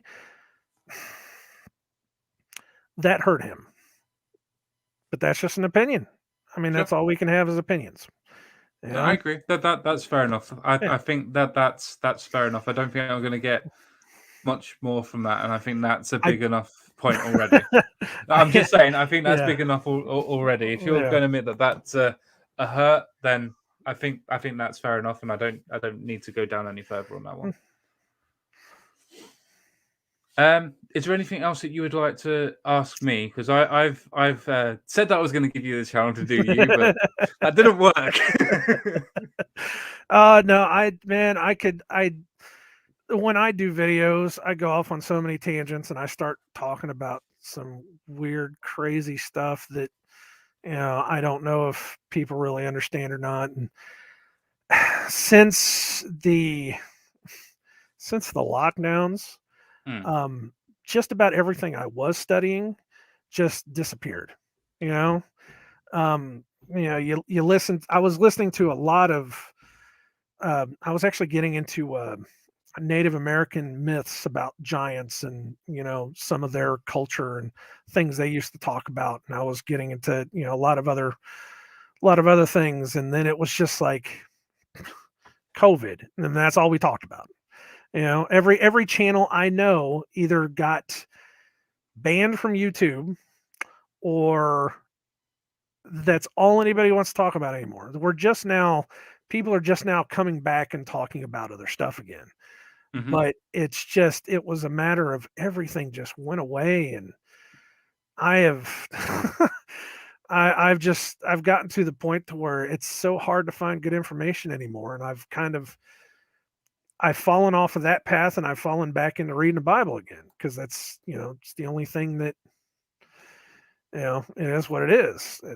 It's just we've I don't know what you think of it, but I absolutely think we've fallen into just another deception, just another thing. And I think people like to it's, talk about what's in front of them. So when 9/11 happened, regardless of what you believe happened or didn't happen with 9/11, that's not the point.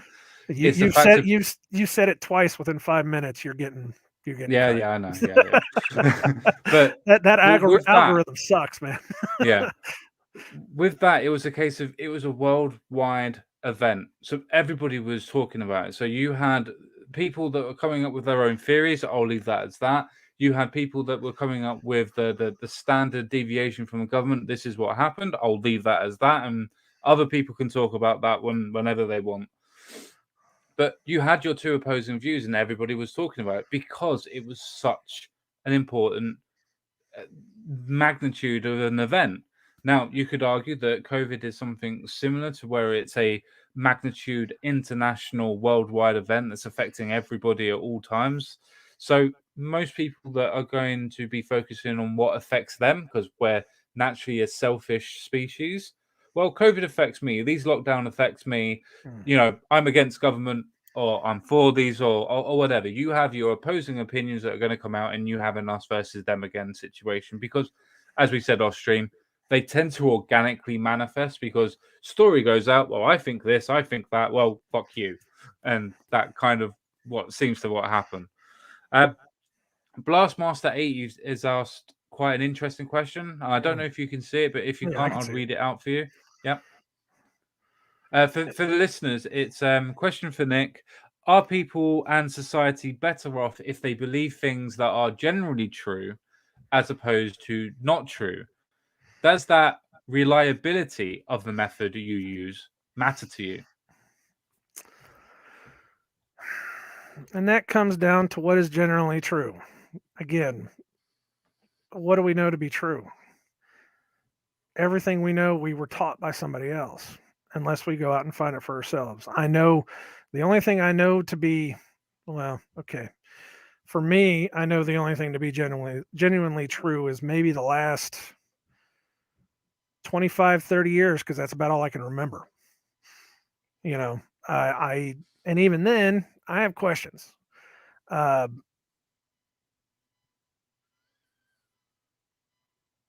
I do come at it from a very conspiratorial way. I do think that it is a lie on top of a lie on top of a lie. You have to prove all things to be true and let no man deceive you. So they have to be absolutely genuinely true in terms of we have to know it. We have to get it from some source that we can trust. We have to be able to at least find it for ourselves. I think that's the biggest thing is just trying to find it for ourselves and understand it for ourselves. I mean, there may not be any. Well, I had a quote I just looked up while I was kind of doing other stuff. It was William J. Casey, CIA director in 1981, said, "We'll know our disinformation program is complete when everything the American public believes is false." For the American public, that may not include anybody else or not, but that is a definite reference to the CIA saying that we'll know everything's complete whenever you can't believe a damn thing we tell you. That was an actual quote. That's intent. that's that spell casting intent that I was talking about earlier. That right there says there's a deception. Period. 100%. What deception? You have to find that out for yourself. So it's hard to find things that are generally true. Does the reliability of the method you use matter? Absolutely. If you can't find out for yourself, see it for yourself, again with the pictures of the things that are on the water, the the power lines, whatever they were going over the side, I would love to be able to go out and see those for myself. I saw Chicago from 20 miles away over Lake Erie. Are my eyes wrong? Possibly. I don't know. I actually have to wear glasses. I'm not wearing glasses right now, so I can't trust anything. We have a joke. My wife and I have a joke that you cannot trust anyone because even your own mouth will bite your tongue. Yep. And every time it happens, we stop and say that because it doesn't matter. It every single time it happens, we have to, you can't trust anything. And I can see why there's so many people out there that say that none of this is real, that this is all a computer program and that everything is, wild and crazy. And and it's like I can understand that to a point. I really can, because deja vu is a thing, these weird, crazy glitches in the Matrix where there's like two of the exact same color car, sitting side by side are the same thing, you can see cloning in the trees. It's a thing. So what is going on there? There's something else happening in the world. Some people have said the Bible says that it is the veil being lifted, that we are seeing past the physical. We are starting to see something in the spiritual. I'm not going to say that because I can't, that's way, way out there. I know there is a spiritual aspect to everything, like I said, and we don't even know the half of it. Because this is not, the Bible even says this is not a physical battle. This is a battle between the spirits of evil that I can't remember the exact quote, but there's something going on, and see, I noticed, or I sort of half guessed, I'll be honest with you. I guessed that when Blastmaster asked the first question, I knew that your point was going to be on truth. Your hold up, so to speak, was going to be on truth. How do we determine what truth is, and so on and so forth? Mine is on if they believe. Now, my aspect on my hold up on that is if it comes to your belief, you can believe anything you want because you can rationalize it. But does that make it knowledge? No, it doesn't make it knowledge. That's where my hold up on the question is. That if it was better off on their knowledge of things that are generally true, I think that's better on belief. I can believe anything to be true, regardless of what we want to go into. But do I have knowledge of that being true? And then following up with, does that reliability of method to find knowledge matter to you? Of course it does. Knowledge matters much more than what the belief of the matter is, because the knowledge is the truth of the matter, regardless of what it may or may not be. Right. Belief is anything that you want it to be, as long as you can rationalize it. And that's what I am just trying to find, truth that is not completely based in my belief. I want to find the truth of my belief, but on that same token, the things of this world do not match the knowledge. Does that make any sense? Is that just again, it's just that whole concept of, you're told one thing and this is something that's completely different or slightly different. What it's that disconnect. It's that disconnect, and I don't know. I need to stop talking with my hands, because guys that talk with their hands are casting spells. I hate it, but it is what it is. I know, right? hey, when anybody that's listening to this, go watch Bill Gates talk. Oh, he is so terrible. oh, he talks with his hands so much, and you're just like, that's how magicians do. They used to do that abracadabra, nothing up my sleeve, and Yeah, slide it's all slide there a for a hand, distraction. Yeah, and it's just like that's what he does, and you can Yeah. just see it, and you're just like, stop. But yeah, no, I have a problem with that, and I do it on my videos too. I keep telling them I got to put my hands down because you guys are going to start thinking I'm doing something crazy, and I don't need you to. That's fine. We're not looking at your hands for that. Joking. No. But I do think that type of understanding is actually really important. Because if we're going to talk about the idea of your hang up being the truth, for instance, on that particular question, what is truth? If we can only talk about what the belief of the truth is, then we're never going to get to what the knowledge of the truth is. So, and Blastmaster's next question was going to be along the lines of, well, how would you determine what your knowledge is, what the method is of getting that knowledge? Because you can say to, like, I can say to you, well, you get all your knowledge from the Bible. To me, being an atheist, that's a case of, well, that's absolutely goddamn stupid and you should never do that. To you, that is where that information is because you believe the book is true. Now, where is the knowledge in both of our statements? There isn't any until you actually work out a method of proving what is true or not. Until you bring it out into the real world.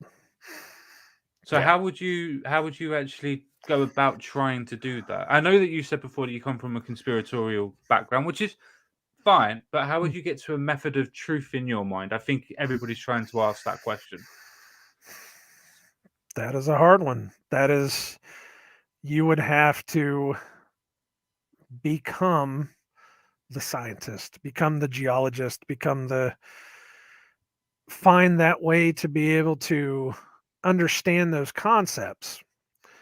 And then you would have to test those things in order to find the truth.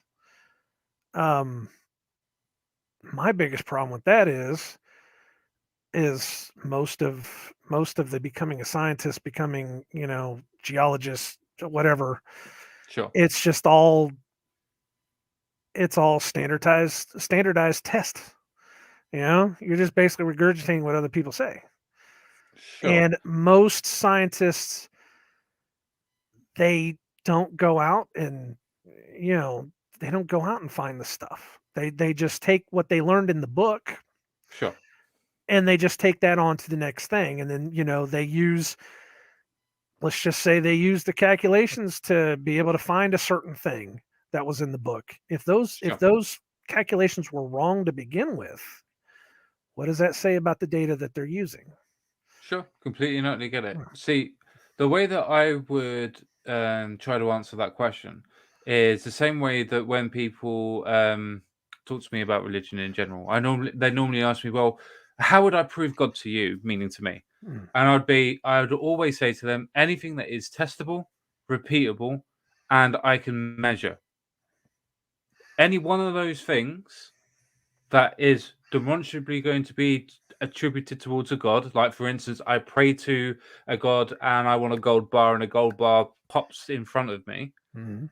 That to me is demonstrable, repeatable evidence that God is true, and that's enough for me. Now, it doesn't have to be a gold bar, obviously being hyperbolic. So for me, I would always choose the point of anything that's testable, repeatable, and what was the third one? Testable, repeatable. Oh Jesus, I forgot. Yeah, I know too. I know where you're going with it, and I can't think of it either. My mind just popped. Yeah, testable, repeatable. Yeah.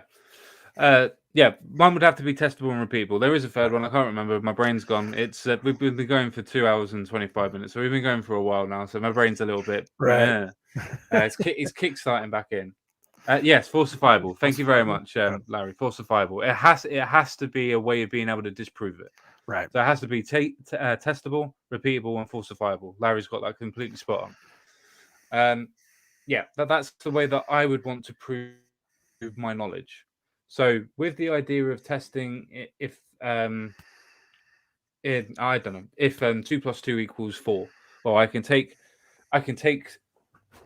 2 bits of oil and go, well, if I add another 2 to them, then I've got 4 of them. So it's testable, it's repeatable, and it's falsifiable. Well, if I only have 3 of them, well, that doesn't add up to 2 plus 2, so I can't get 4. All right.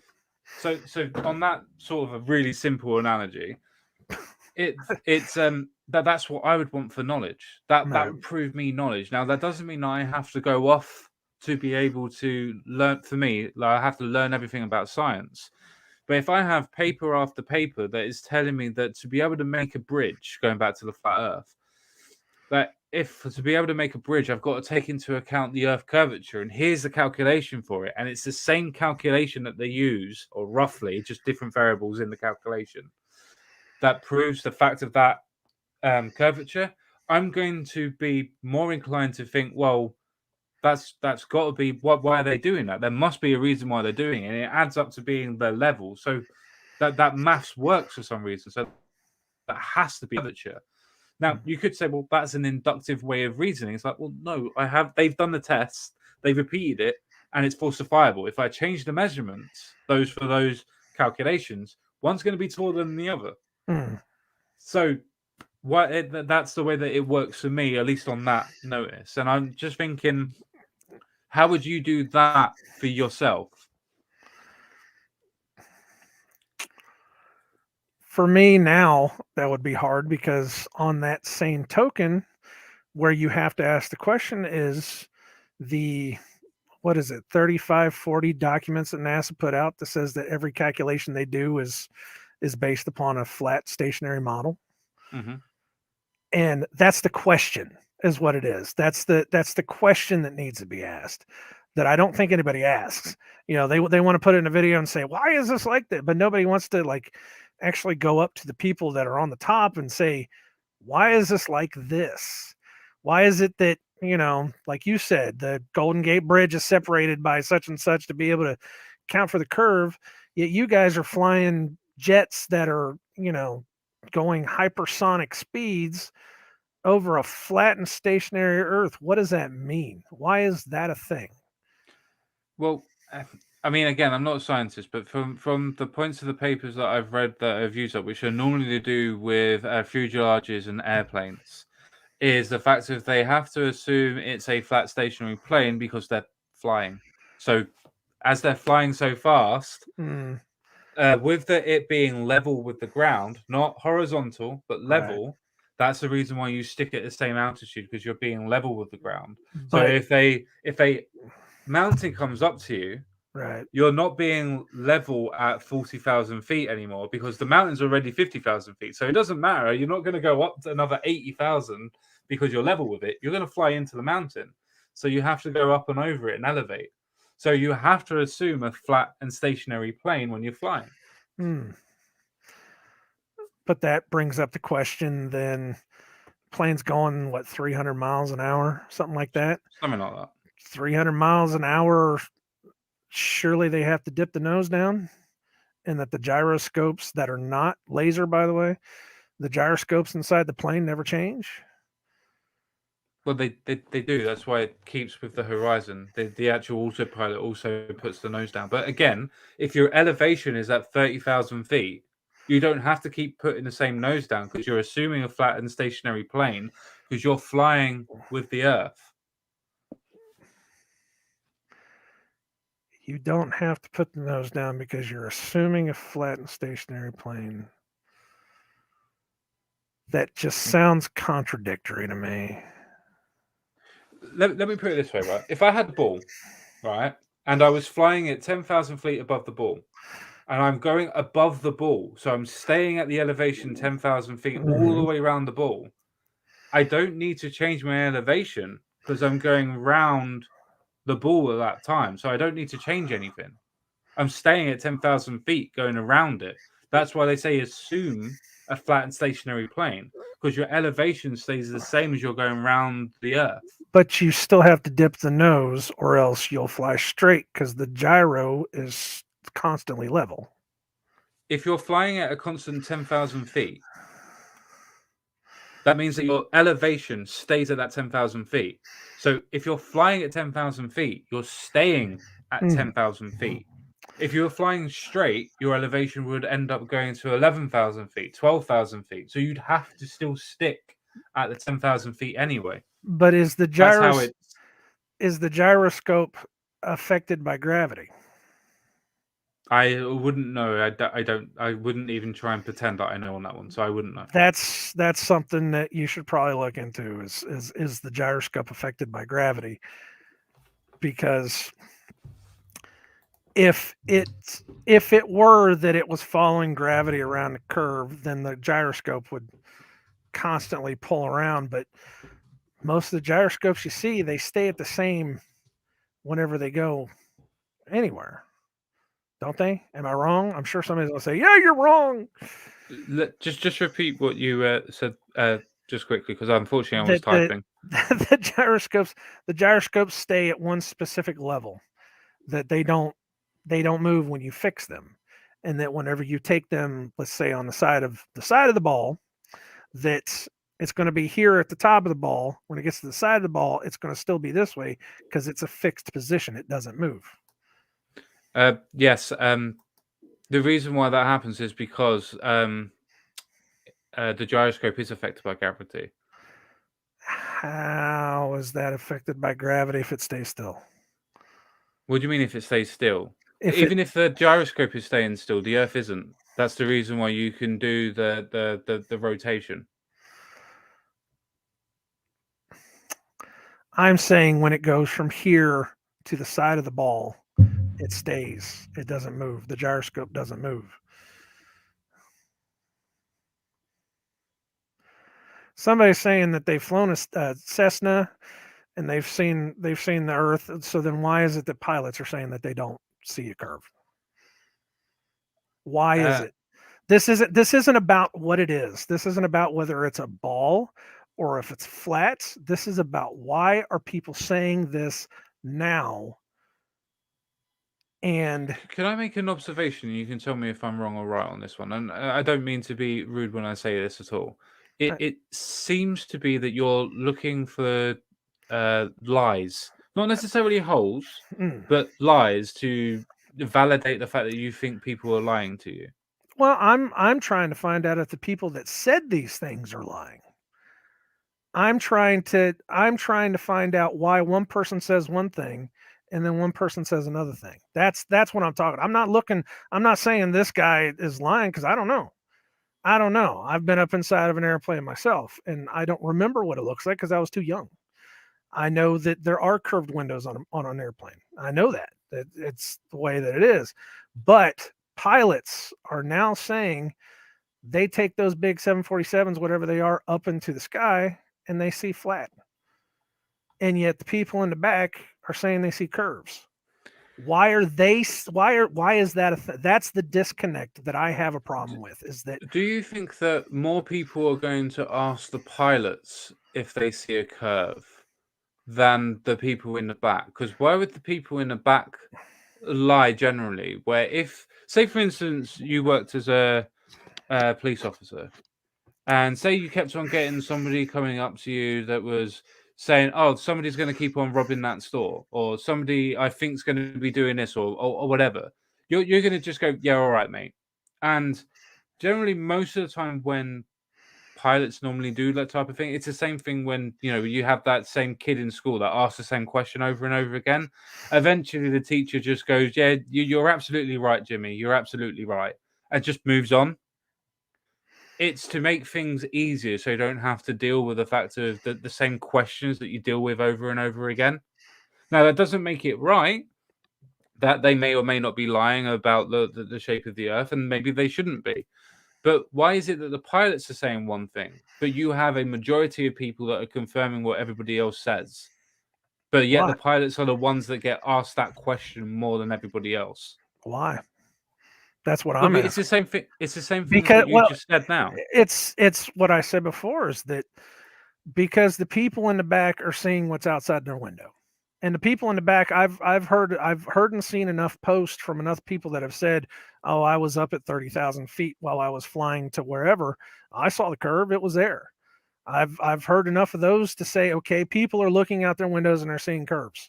Sure. But I've seen enough videos of pilots that are saying, we're looking at the windows and we're not seeing anything but flat. Why is that? It's your question. You said it too. Why? Why are people saying one thing and the pilots are saying another? Why is that? It's the same thing as what I said. If you have a particular student in class that asks the same question over and over again, 9 times out of 10, the teacher ends up going, yes, you're absolutely right, so that the teacher can move on. It's the same thing as when you have a disruptory student. They do exactly the same thing. It's the same thing as when you give the idea of, yeah, that's absolutely right, and then you can move on. When you're a pilot, you have limited, when you're a commercial pilot specifically, you don't actually have that much time. So if you have somebody that wants to sit and ask you questions about something that they believe in for 20 to 30 minutes every time that they have a flight, and they have 4 flights in a day, for instance, for going from one end of America to another end of America to go to another end of America, then you're losing 2 hours of your day. Where if you can just say, yeah, no, you're right, it's flat, that's that conversation done. You're off. You can go. So that's a lie. Yes, people lie, though. Okay, well then they're lying. There's other lies too. Yes, but that's why it's more evidence deception. rather You than see, personal test. you have people lying about something that may or may not be true, and you have people that are lying about other things that may or may not be true. It's deception all the way around. Why should I believe? Okay, why should I believe that pilot can fly this plane if he's going to lie to me? Why should I even? You've literally just seen him fly the plane. But it just that's an insane argument. I get your argument. That's kind of a roll around argument for you, is to say, well, he's just lying. So you get it? Well, I mean, no, it's the same. It's my the same. argument isn't just. You're saying that the pilot. Oh, he's lying. You're saying that the pilot is saying that it's flat because he just wants to get rid of people off the plane. No, not that he wants to get people That's rid exactly off of the what plane. you said, man. No, not to get people rid. No. So he or she can have more time out of the plane. Most of those. So he or she can have some more time out of it because they don't get a lot of downtime. But you're telling me that they're lying just to be able to get people off their back. Now, have you not done that ever before? How do you? Because I have. Oh, I know I have. I don't do it much anymore though. But how do you know that somewhere along the line a scientist hasn't told you that just to be able to get you to believe in something? Because we can test it. That's the point of what I said before about testable, repeatable, and falsifiable. I remembered it this time. And if your tests were wrong, if the calculations were wrong, what does that say about your results?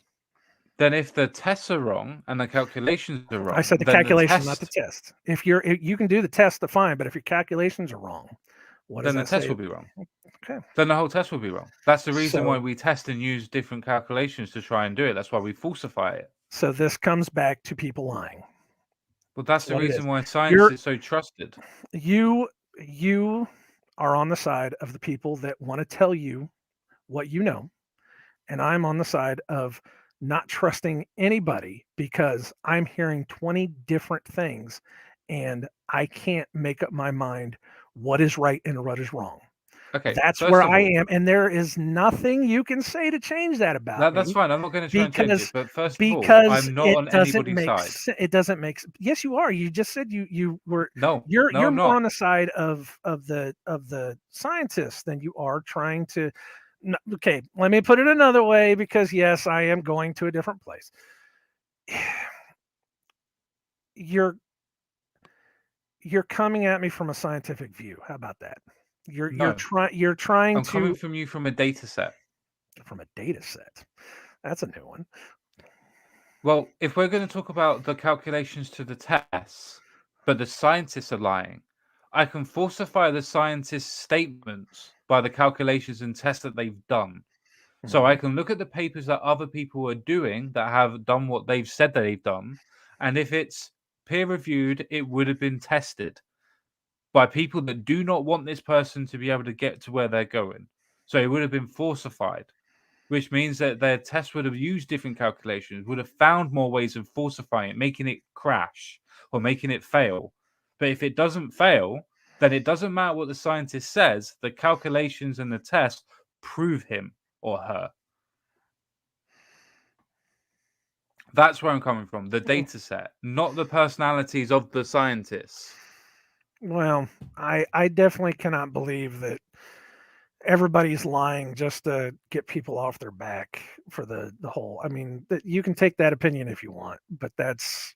I don't think all pilots do that anyway. I don't think all pilots do that either. I've heard enough pilots to say it's curved and flat earthers are idiots, but I've heard enough that have said that. And if one person is lying, then how do we know the other person's not lying? That's like that's the old three knights thing where two of them are liars, one of them's not, and one of them says that the other two are liars or some kind of crap like that. Sure. Old philosophy nonsense I learned in college. Sure. And I would not lower my belief in a flat Earth because east and west are on a compass, and if north is in the middle of the plate or whatever you want to call it, then you could fly east and west because the compass would constantly be pointing north. I think what he's trying to say was that if you flew from, say, Michigan, for instance, and you flew all the way around the Earth, stopping in the same singular places, like you stopped off in Europe, you stopped off in Russia, you stopped off at China, and then you got back to Michigan after going across the rest of America, would you believe that would actually be a round Earth? Or would it be a case of you think that it's gone round the flat Earth map, even though that doesn't actually line up on the flat Earth map? It does line up in a flat Earth map because north is in the middle of a flat Earth map, and you would just ride around a circle. I got a bowl right here. This is my lunch. Well, my chip bowl. Not fries. The chips. I know, Chris. Yeah. So I don't know how many times I've seen people do this, but people still somehow don't understand. That's the North Pole. This is the South. I get it. If you fly east to west, you can come back to the same place all you want. I cannot believe I'm the guy that's doing this now. So if I started in Michigan and if I went down to do you know how you'd falsify that? Do you know how you'd falsify that? So how you could falsify the globe and falsify your one? Well, you're telling me to go east and west. That's a direction. But how would you falsify what one would be the correct way of doing it? One would be a globe, as we said. What would be the way that you would falsify that? What one would you prove is the right one? I am still not getting how would I falsify. You want to be able to prove a globe, go around from north to south. No. The way that you would falsify that particular thing that would be done on both models, that you could prove on both models, is find out what the models say about the mileage that you'd be in the air. So how long it would take you to do that. Because if the flat Earth map says it would take 4 hours, but it takes 8 hours, then what one would be more likely to be true if it took 8 hours to go around?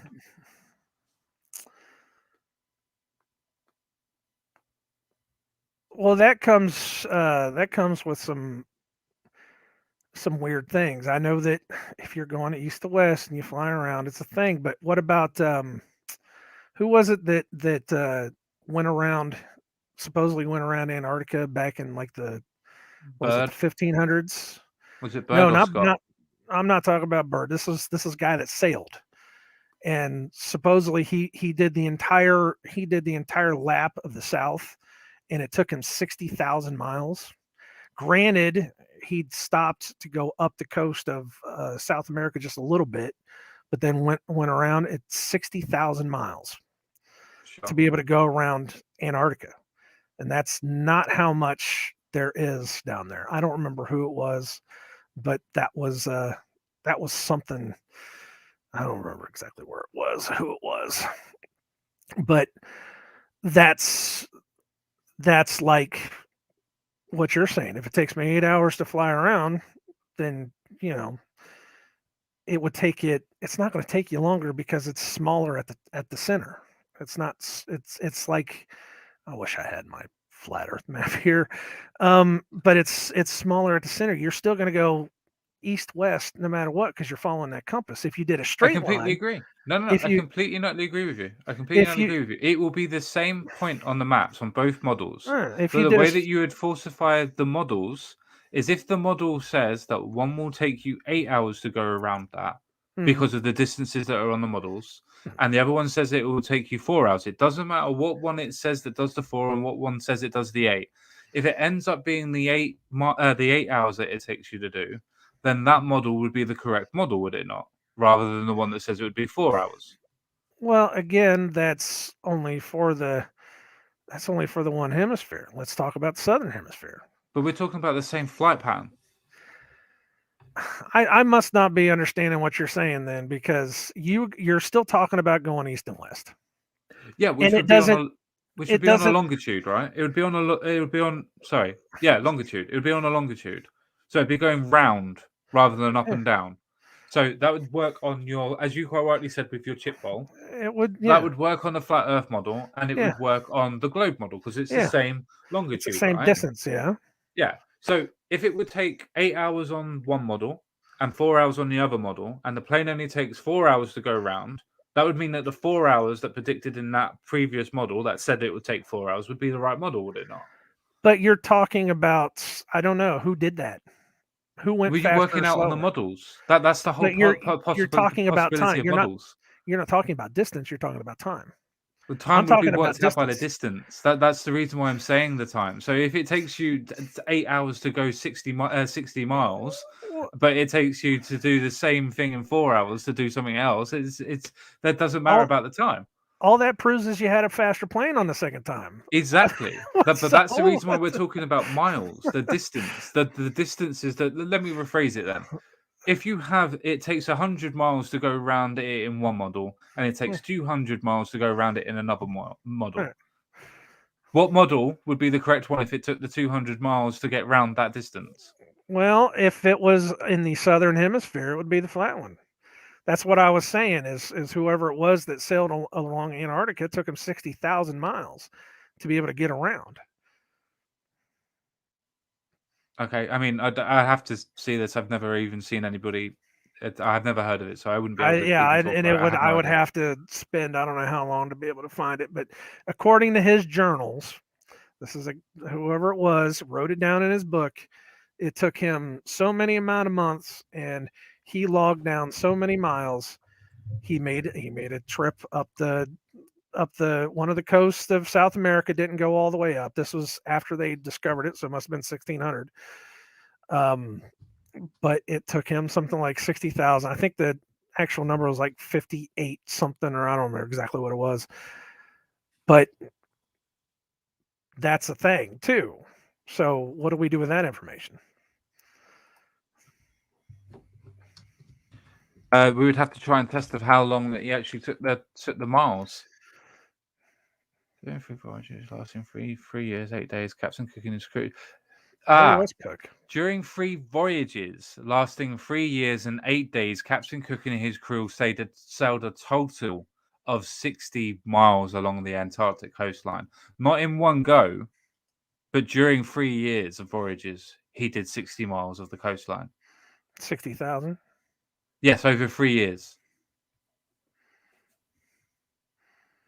Over 3 years. So what is that? Yes, and this is actually from the Flat Earth Around Antarctica.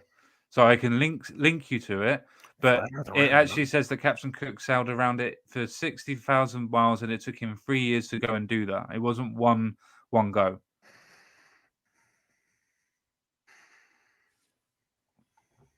Which would make sense considering Captain Cook generally come from England most of the time.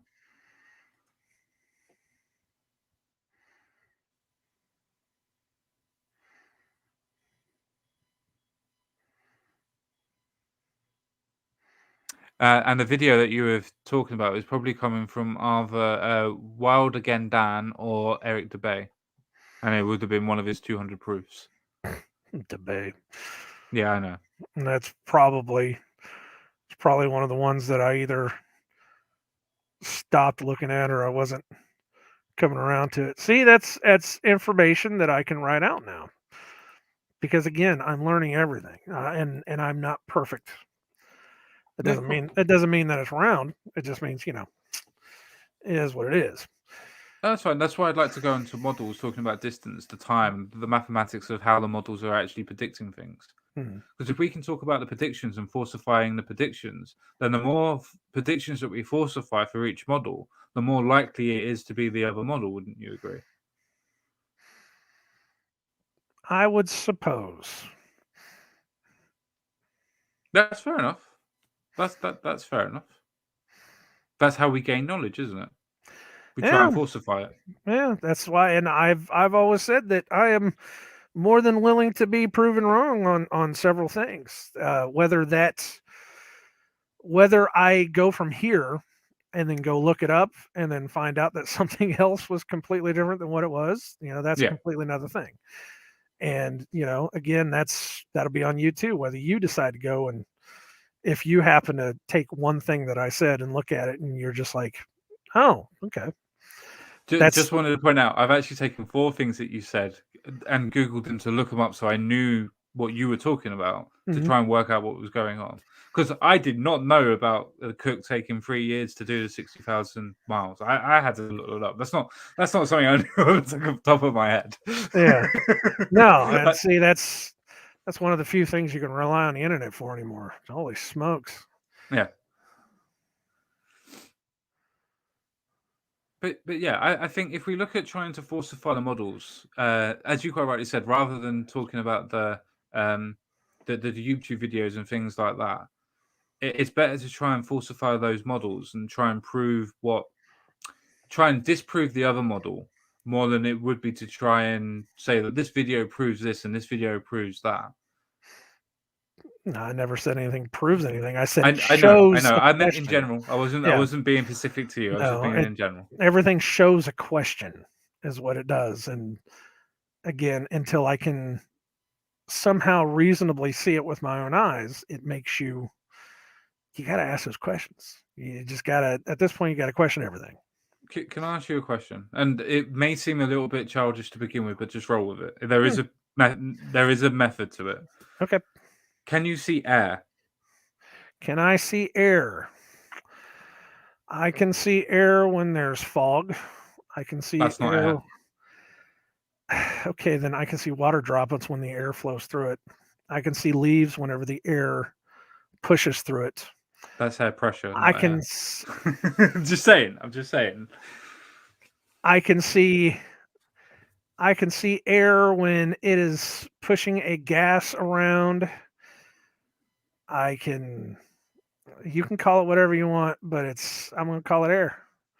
Okay, so how do you know that you're breathing air when you're breathing in and out?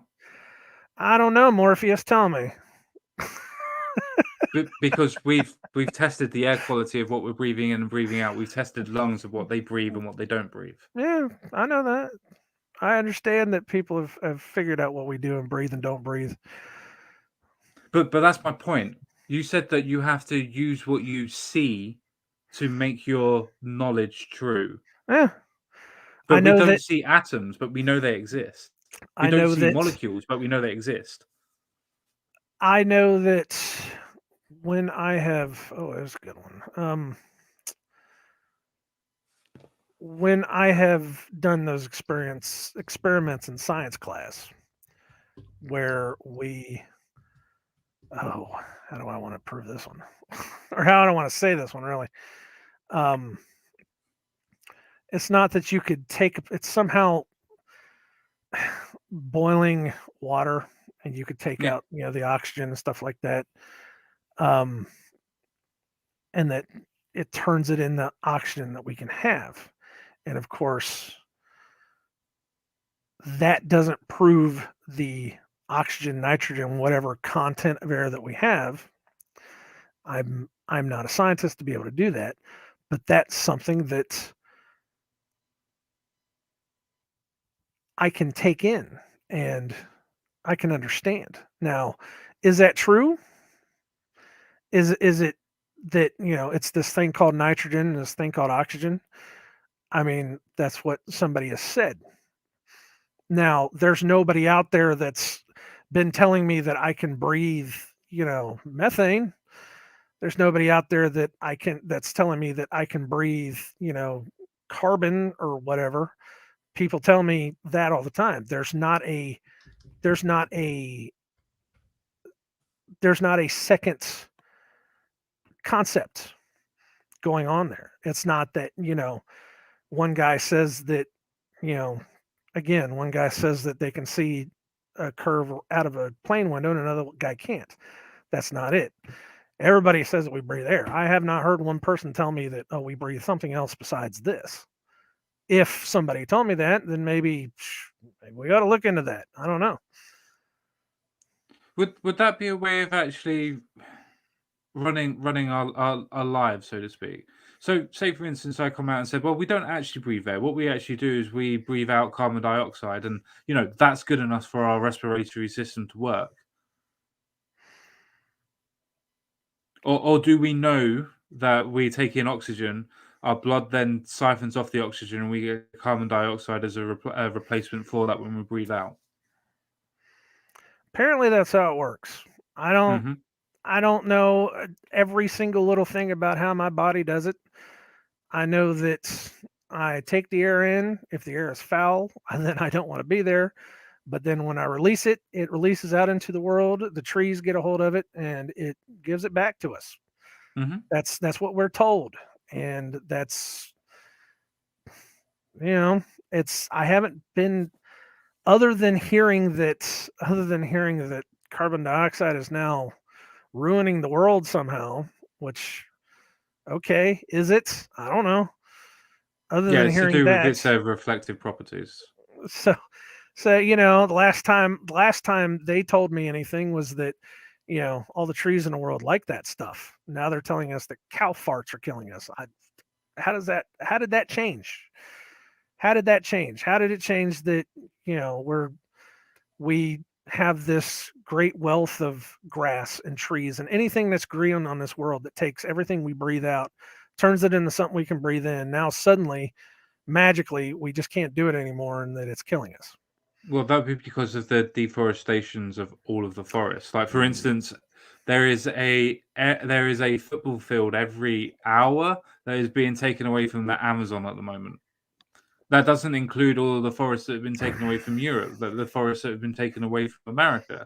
Now, there's still lots of forests, lots of trees, but if you're taking away literally the lungs of the earth in the Amazon forest, and you're taking away a football pitch every hour, that's a lot of that's a lot of carbon dioxide that's being lost to be turned back into oxygen again. Well, I don't know if that's how that works or not. I am definitely not a scientist on that. Sure. That was something that you were told. So, Well, I mean, if we're talking about photosynthesis and we understand that carbon dioxide goes into the plants and then it produces oxygen from that process, and when it's talking about doing the sugars in the sunlight, then, and we can see that when we do school, and we can get that from when we've done school, then I can infer that if there isn't enough trees to be able to do that, then we're going to obviously have a buildup of carbon dioxide because there's no trees to photosynthesize that back into oxygen. well, yeah, you can think that. I don't know if that's true. Okay. I reasonably, yes, I went through the same thing. We were planting trees and doing the whole deal whenever I was in school, and of course, they've been telling us that the whole world's going to melt every 10 years since I was pretty much born. So, I'm waiting for it at this point. It's just not happening.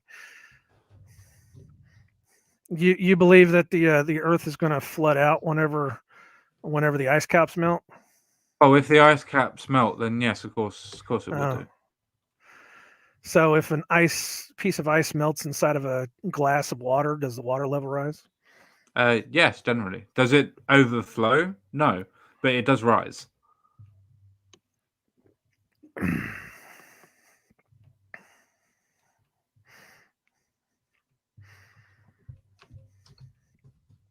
Or do you not agree with that? Because there's ice that's sitting on the top of the glass or sticking outside of the glass. Sure. Yeah.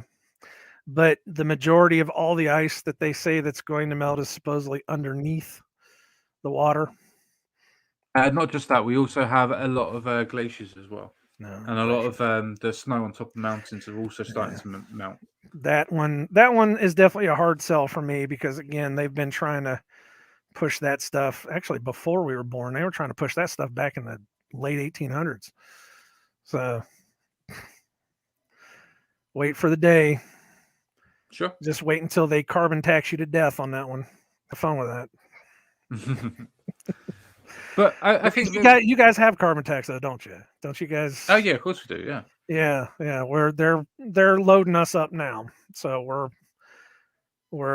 I'm trying to tell everybody I can. It's like it's gonna come and they're gonna tax you to death. But no. So the main thing that I wanted to take away from this is the idea of when we're talking about different things. I think that we, at least us two, have probably come to the agreement of when we're talking about beliefs, as long as you can logically rationalize it, beliefs are okay. You can believe what you want to believe. Mm-hmm. I think when it comes to finding a truth of the matter, we need a way of being able to discern what knowledge is. And I think we're coming to terms with the idea of the way that we do that is by testing and falsifying models. I can agree with that. I think we're coming to the same point. It's just that there are.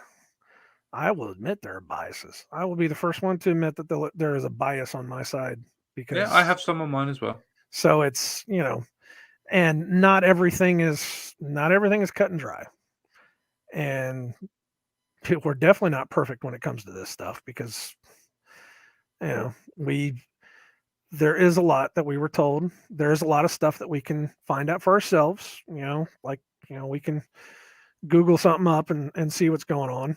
Sure. But on the end of it, I still say there is that massive deception that has been in place for way too long now, possibly 200, 300 years. Something evil has taken over and has slowly manipulated us into a place where we are now, where you just don't know what's true and not true. And I can't. Would you say that evil's a version of Satan, or at least doing the bidding of Satan? Or would you say it's just evil?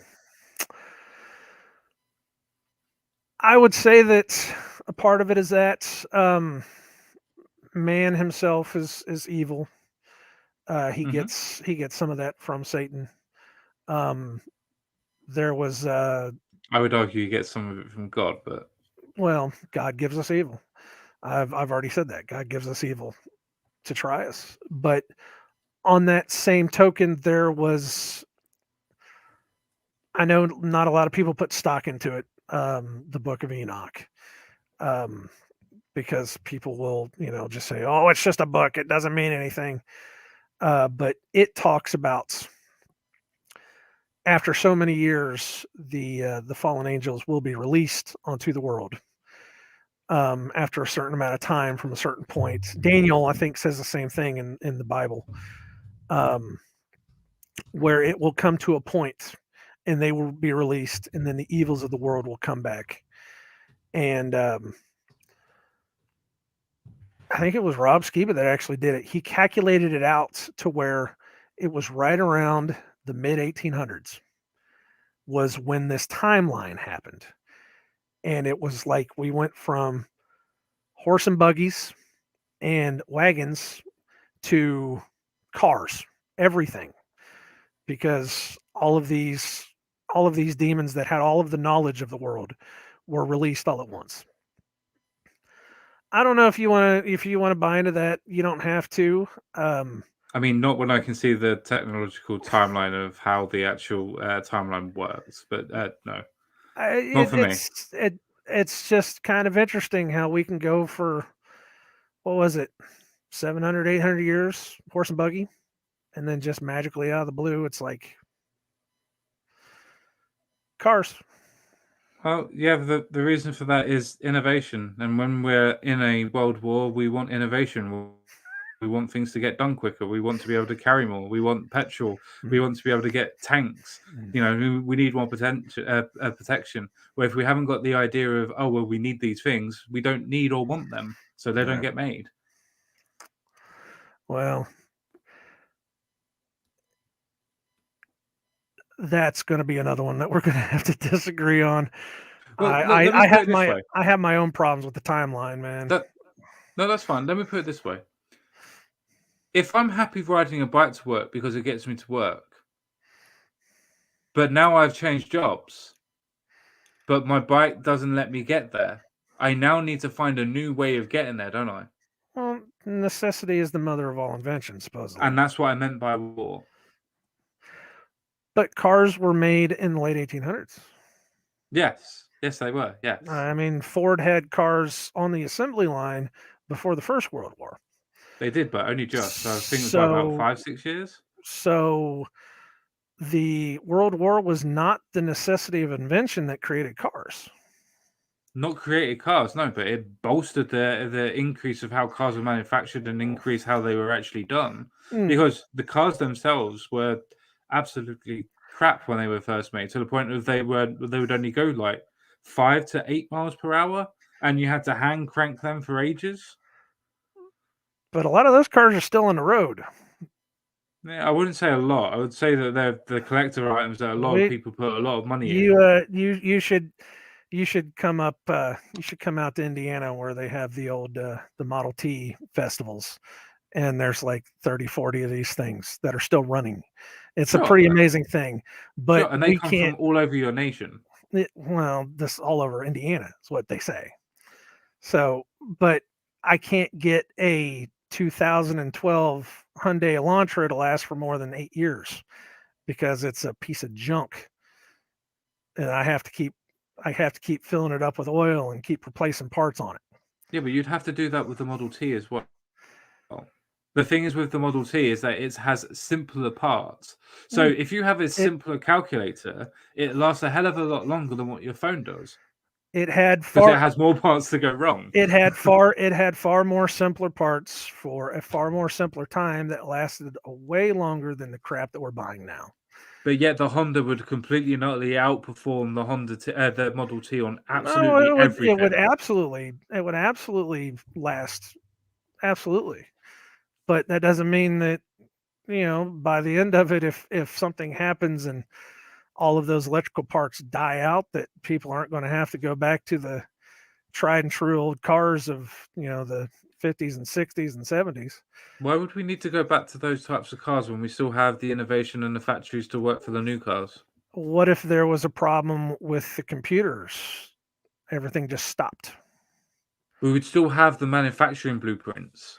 We could go back to using people rather than computers.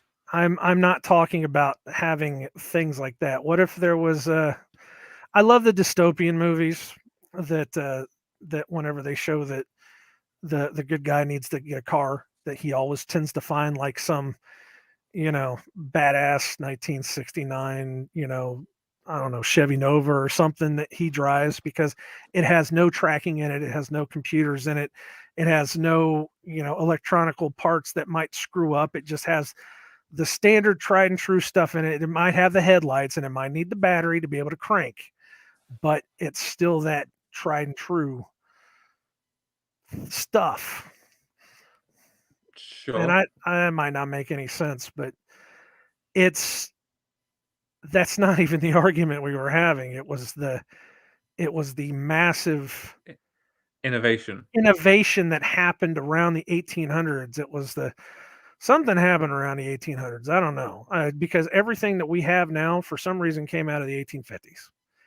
It's like somehow miraculously everything was lost between like the 1200s and the 1700s. And then it's like the Renaissance, everything's here. It's like all the music and all the one of the biggest things that happened in 1850 was the idea of travel. So before then, travel was a thing. I'm not saying it wasn't, but it was easier to be able to get a steamboat to be able to get from England to America, and from America to go down to South America, from South America to go back up to Europe again. Now, Back in the day, that would take a year. But in the 1850s, they'd probably take you about 2 months, maybe 3. Mm, And that gave the idea of innovation for more people to get in contact with other people, produce more ideas. So if you had cars going off in America, they would be able to get transported to England. People from England would have a look at their engineering and go, oh, I could improve this, I could improve that.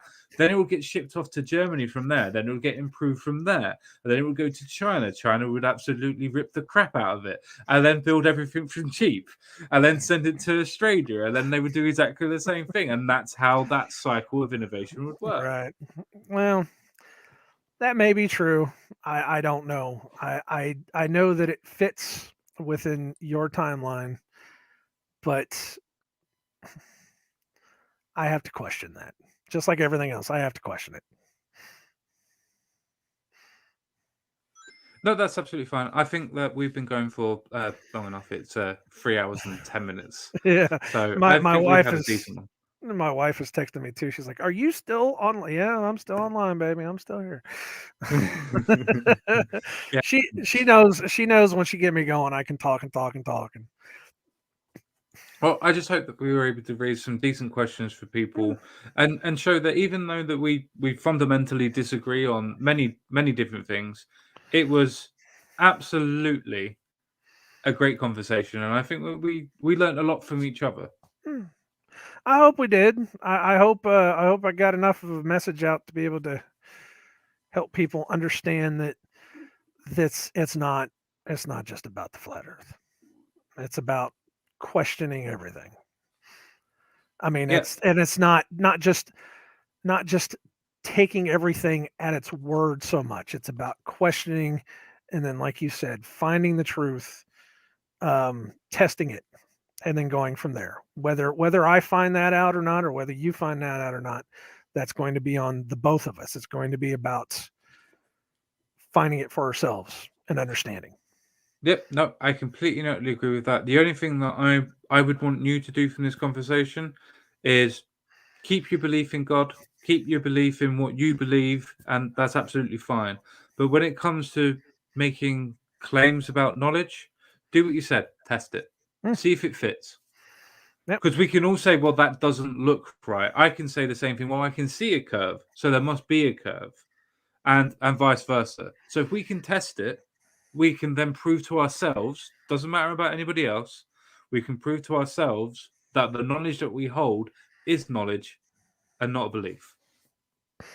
I think that works. I think that absolutely works. Okay. I don't think anybody was changed, but I think that without a shadow of a doubt, that right there is what needs to be said. Is we have to definitely question everything at this point. No worries then. Right. I will bid everybody a farewell and adieu, and I will speak to you all again real soon. So bye-bye for now.